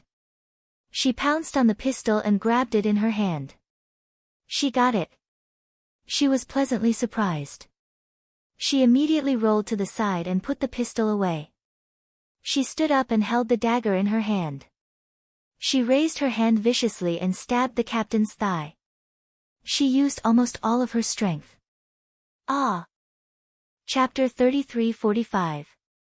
The captain was in so much pain that he let out a heart-wrenching cry. Yun Shusher wiped away the blood that had splattered on her face. She stood up and pressed the dagger firmly against his neck. She said word by word in English, "I'm warning you, don't play any tricks. Deactivate the alarm." The captain was in so much pain that his eyes were about to burst. His eyes were red as he shouted at Yun Shusher, "Kill me if you can. You're really not afraid of death." Yun Shusher gritted her teeth and pressed the dagger a little tighter. The sharp dagger quickly cut through a layer of his skin and blood gushed out. The captain was stunned. Now, he could no longer feel the pain on his neck. However, the sticky blood that flowed into his collar made him realize that she really dared to do it. He gritted his teeth and stood there for a long time until Yun Shusher raised the dagger in her hand again. He immediately clenched his teeth and pressed a button to reset the plunger to its original position. The alarm was deactivated immediately. Xiao Yichen stood there for a long time. Originally, he was worried about Yun Shusher and wanted to go back to the cockpit to check on the situation. However, since the alarm was deactivated, it meant that his mommy was safe and sound. This was her signal to him that she was safe. Mui Chen didn't dare to hesitate anymore and rushed to the VIP cabin. Hearing the alarm, Dietrich stood up abruptly and walked to the door. He opened it and looked around. He grabbed a sailor guarding the door and questioned, "What's going on?" I don't know, go check on the situation." Dietrich returned to the VIP cabin and thought about it. He felt that something was wrong. Yu Yu sat on the sofa with his hands cuffed to the armrests. He couldn't move. When he heard the alarm, he also felt that something was strange and was a little confused. What was going on? Did something happen to his mommy and Xiaoyi Chen? He was a little worried. While he was lost in thought, Dietrich walked up to him and grabbed him by the collar. He questioned, "You dare to play tricks with me? I'll take your life." "Dietrich, are you joking?" Facing him, Yu Yu was not flustered. Instead, he coldly retorted, "We have 2 children and my mother. What tricks do we have to play? I've been thinking about something. You 2 kids actually dared to board my ship. That in itself is inconceivable. I don't have any weapons on me. How can I pose any threat to you?" After pausing for a moment, Yu Yu said calmly, "Dietrich, I didn't expect you to be so cowardly." Yu Yu's unconscious provocation completely angered Dietrich. He raised his hand and punched him hard. Yu Yu's palm-sized face was slapped to the side. Just as he was about to hit him, the panicked voice of his men came from the door. "Boss. Oh no, he's gone." Dietrich suddenly came back to his senses and glared at him. "What do you mean? The finale of the auction is missing." Dietrich was furious. "Gone? How could he be missing? We sent people to the dungeon, but they only saw a few corpses. The person you wanted is no longer there." "Impossible!" Dietrich shouted in anger. "How could this be?" He sent a few strong men to guard one person. There were 2 locks, one of which was a linkage. Once the handcuffs on Yun Shishir's hands were opened, it would activate the bomb. Chapter 3346. How did she disappear for no reason? The lock on the cage was pried open. Inside the cage, we found handcuffs and a dismantled bomb. Yu Yu turned pale with fright when he heard this. How could Dietrich be so ruthless as to tie a bomb to mommy? However, when he heard that the bomb had been dismantled, he was relieved that Xiaoyi Chen must have dismantled the bomb. Dietrich walked in front of his subordinate in disbelief. His face was red with anger. "What did you say? Don't tell me that an 8-year-old child dismantled a bomb with his bare hands." He paused as he thought of the alarm. He reacted quickly and shouted, "Go check the cockpit." Yes. The man was so frightened that he scrambled away. Dietrich returned to the room and walked over. He grabbed Yu Yu and threw him to the ground. Then, he stepped on his chest and stomped on it. "Brat! I knew that you wouldn't be simple if you dared to trespass on my cruise ship. I've underestimated you. I didn't expect you to be so capable." Yu Yu's chest was being stomped on so hard that he couldn't breathe. His face was red and his forehead was sweating profusely. He gritted his teeth and his eyes were bloodshot. It was difficult to distinguish between red and green on his fair face. Dietrich seemed to feel that it was not enough to vent his anger, and he threw another punch. An adult's strength was not something an average child could handle. Yu Yu was weak and couldn't take the second punch. Hence, he was already in a daze after the second punch. His gaze wandered and a sticky liquid flowed from his nose. He raised his hand and wiped it away forcefully. However, he sneered, "Dietrich, you've lost." Dietrich glared at him. "Shut up. You pitiful little bug, how can you be so arrogant when you're about to die? Do you believe that I can crush you to death?" Behind him, the cabin door was kicked open. Dietrich turned around in shock. Before he could see who made the sound, he heard a loud bang. The 2 subordinates that Dietrich had ordered to check the situation in the cockpit were kicked in by Xiaoyi Chen. Dietrich took a closer look and saw that the 2 of them were no longer breathing. They lay limp on the ground, completely dead. Yu Yu. When Xiao Yichen saw Yu Yu lying on the ground and her clothes covered in blood, his eyes turned red.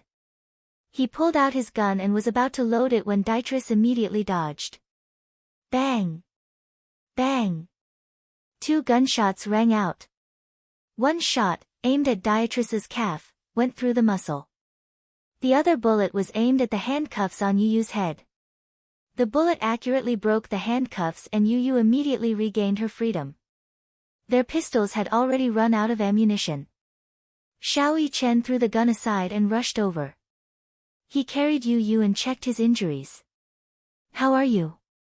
Yu Yu smiled weakly and only cared about comforting him.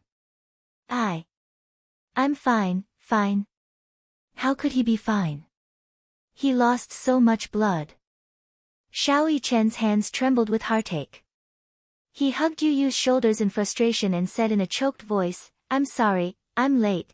Behind them came the sound of stumbling footsteps. Chapter 33:47. Xiao Yichen looked back and saw that Dietrich had been shot in the leg. Dietrich had pounced behind him with a machete in his hand and was about to slash it at Xiao Yichen. Be careful. Yu Yu did not know where he got his strength from, but he pushed him away harshly. Seeing that the machete was about to cleave little Yichen's neck, he subconsciously reached out to block it. A crisp sound was heard. The amethyst necklace on Yu Yu's wrist happened to block the sharp blade. However, the necklace broke and the amethyst crystals fell to the ground. Ah, necklace! Yu Yu's eyes were filled with panic. Even when he was tortured by Dietrich just now, he did not show any signs of nervousness. When he saw the necklace break, he instantly felt helpless and panicked. He reached out to catch the broken crystals. The amethyst crystals fell to the ground. This was given to him by Xiao Yichen. They each had a necklace, but he had broken it. At that moment, his mind was filled with the necklace and he did not care about anything else. Xiao Yichen saw that the necklace was broken and his eyes were filled with hatred. He quickly got up and snatched the machete from Dietrich's hand. He slashed Dietrich's thigh and accurately severed the meridians in his thigh. Ah! Dietrich clenched his teeth and groaned in pain. He immediately stood up again. Mu Yichen got up and kicked him in the chest. With a thud, he staggered and knelt on the ground. Dietrich! Yelled little Yichen through gritted teeth. Grabbing his brother's collar, he raised his fist and was about to give him a painful punch when he heard the man's words. However, Dietrich suddenly stretched out his hands and clenched them into fists. Between his fingers were 2 thin and long steel needles. They were thick and long, and they were aimed at Xiao Yichen's abdomen. Mu Yichen quickly grabbed both of Dietrich's hands, but it was too late. One of the steel needles pierced his abdomen. Ugh! Mu Yichen's body swayed slightly. Because of this stab, he subconsciously curled up his body in pain. Dietrich seized the opportunity and viciously punched Xiao Yichen's body. Like a thin sheet of paper, Xiao Yichen's body flew several meters away and fell to the ground. Dietrich slowly stood up and walked towards him. Xiao Yichen straightened his body with great difficulty. He covered his bleeding abdomen and stared at him with a burning gaze. He watched as he picked up the scimitar from the ground and charged towards him. Die! Dietrich roared, but just as he raised his hand, Yu Yu raised the vase in her hand and smashed it at the back of his head. Bang! The vase shattered. Dietrich shuddered violently. His grip loosened, and the machete fell to the ground. Mu Yichen immediately stretched out his leg, hooked it over, and held it tightly in his hand. The next moment, the man fell to the ground weakly and fainted. Yu Yu stood up and walked in front of Xiao Yichen. She stretched her hand out to him. Looks like Big Brother isn't omnipotent. You can't do it without me. Mu Yichen smiled at him and said, Yeah, I can't do without you, Yu Yu. He extended his hand and the 2 little lads held each other's hands tightly. Chapter 33:48. How is it? Is it serious? Mu Yichen shook his head and comforted him, It's okay. It's just a small injury. Yu Yu was still nervous. Xiao Yichen said helplessly, Yu Yu, I've suffered worse injuries before. It's okay. Don't worry, okay? Okay. Yu nodded, but he looked guilty. Xiao Yichen wiped his hands on his trousers until the blood on his hands was clean. He then reached out and patted his head gently. Then he stood up, walked over to Dietrich, and took off his tie. Yu watched from the side. He tied Dietrich's hands behind his back, hooked his legs up, and tied his hands and feet behind his back with the tie. His tying technique was different from usual. It was the professional tying technique used by the police. He was tied up tightly and couldn't break free no matter how hard he tried. He took out a pair of handcuffs. His movements were a little too big and affected his wound, but he didn't make a sound. He handcuffed Dietrich to a pillar at the side. After making sure that everything was fine, he turned to Yu and said, "Let's go find Mommy." "Okay." Yu nodded and asked worriedly, "Where's Mommy?" "In the cockpit. We have to hurry over to prevent any accidents." "Did you send a signal to Daddy?" Yu suddenly asked anxiously. Xiao Yichen didn't know whether to laugh or cry. "Yu, do you think I'm stupid? When I rescued Mommy, I sent a location to Daddy's terminal. It's been more than half an hour. Daddy and Uncle should be here soon." Yu was completely relieved. The two little lads held hands and walked to the cockpit. Yun Shishir stayed in the cockpit. She stared at the captain with a burning gaze, but he looked exhausted.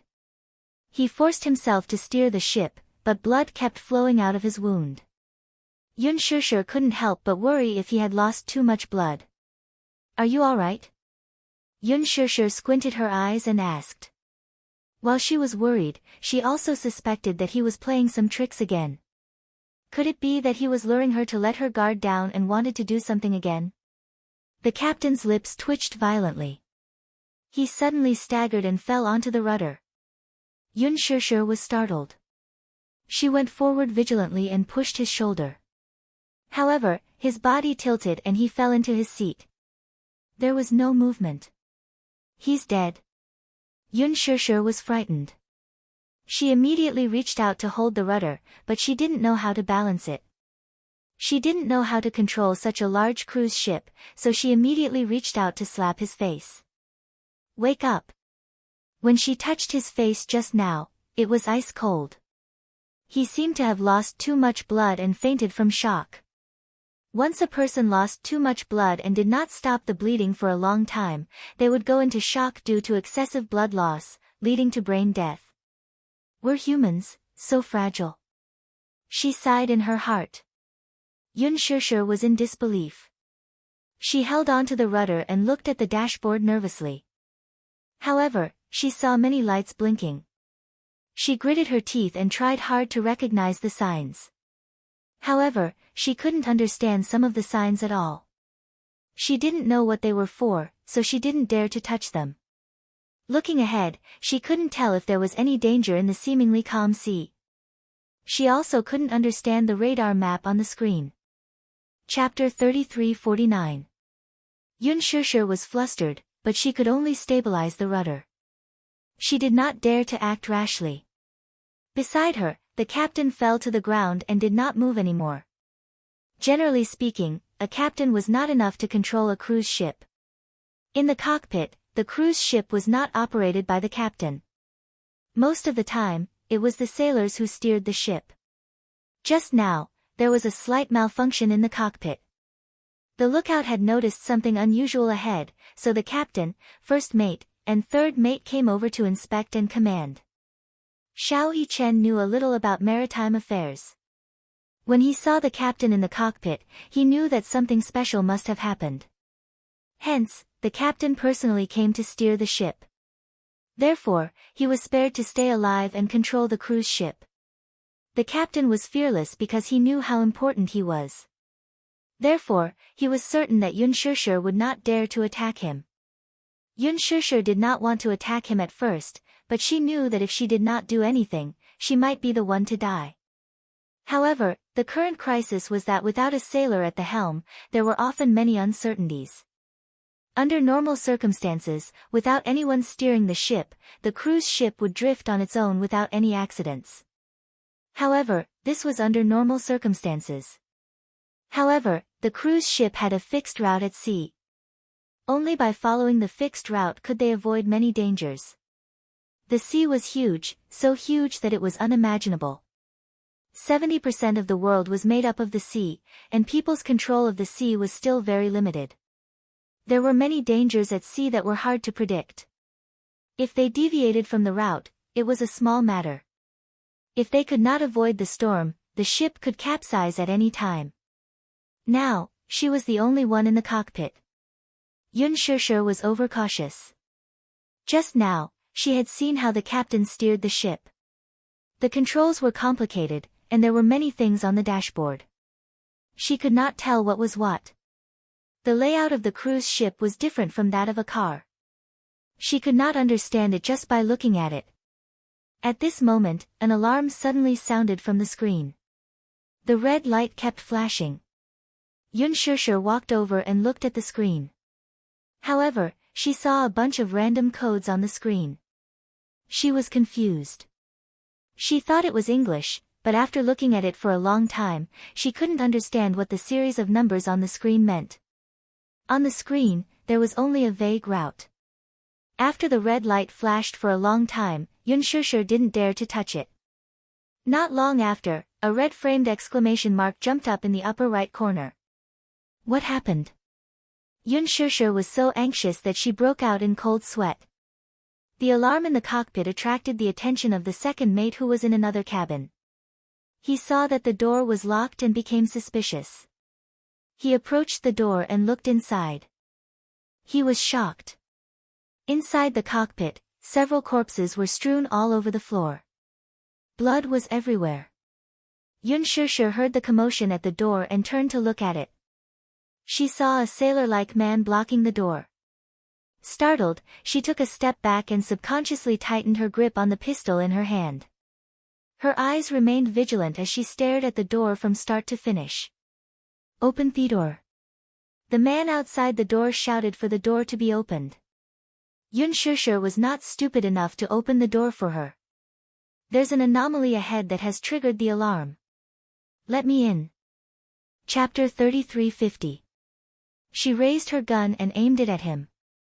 When the sailor outside the door saw that she had a gun, he raised his hand instinctively and explained, I just came to check on the situation. I hope you know that if the ship is in danger, we will all die. I know. Yun Shishir gulped nervously. I'll let you in, but don't threaten me. Otherwise, I'll definitely kill you. The sailor nodded in fear. Yun Shishir aimed her gun at him as she reached out to open the door.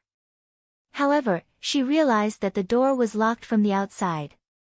When the second mate saw that the door was locked from the outside, he immediately reacted. He took out a bunch of keys from his pocket, found the key, and inserted it into the lock. From the beginning to the end, Yun Shishir aimed her gun at him vigilantly. The moment the door opened, the sailor pounced on her. Yun Shishir was caught off guard and fell to the ground. Just as she was about to shoot, the man punched the corner of her mouth. Bam! She was caught off guard. She arched her body in pain, but she hugged the gun tightly to prevent him from snatching it away. The sailor pulled out his knife from his waist and held the handle. Just as he raised his hand, suddenly, the ship suddenly let out an ear-piercing creak, and there was a strong turbulence. It was as if the entire ship was quaking and the mountains were shaking. Yun Shishir was shocked. She only felt that the entire ship was still shaking as if the world was turning upside down. What's going on? Yun Shishir's heart sank into great fear. The huge shaking caused the tip of the knife that the man was about to stab her chest to deviate and pierce the deck beside her. The tip of the knife stabbed into the deck ruthlessly. Coupled with the unstable center of gravity, it was difficult to pull it out. Yun Shishir reacted and took this opportunity to kick him away. Just as she held the gun tightly, but before she could aim, there was an even louder shaking. Boom! Through the deck, she seemed to hear an ear-piercing tearing sound coming from the bottom of the ship. Her heart turned cold. The sailor couldn't care less about her. He quickly got up and rushed to the screen, shouting that something was wrong. Shit! He cursed and threw himself into the rescue. Yun Shusher did not know what was going on. Just as she was confused, she heard an ear-piercing sound. The hull shook again. This time, the shaking was not as fierce as the previous 2 times. In an instant, the entire cockpit was plunged into darkness. The electrical system was damaged, and the entire cabin was plunged into darkness. Xiao Yichen and Yu Yu were on their way here when they encountered such a strong turbulence. The cabin shook continuously, and Yu Yu almost lost his balance. Xiao Yichen immediately reached out to support him. What's going on? Yu Yu looked around nervously. Under the dreary moonlight, the waves crashed against the hull of the boat. Xiao Yichen walked to the railing and looked down. When he saw that the waves were abnormal, he frowned and said in shock, "I'm afraid we've hit a reef." Hit a reef? Yes. Is it serious? Yu Yu didn't understand these things and asked him curiously. He suddenly realized that he didn't know everything. He also realized that sometimes, he needed to rely on Xiao Yichen. Xiao Yichen nodded solemnly and said worriedly, "From the looks of it, it must be very serious. A ship accidentally hitting a reef could be a serious matter."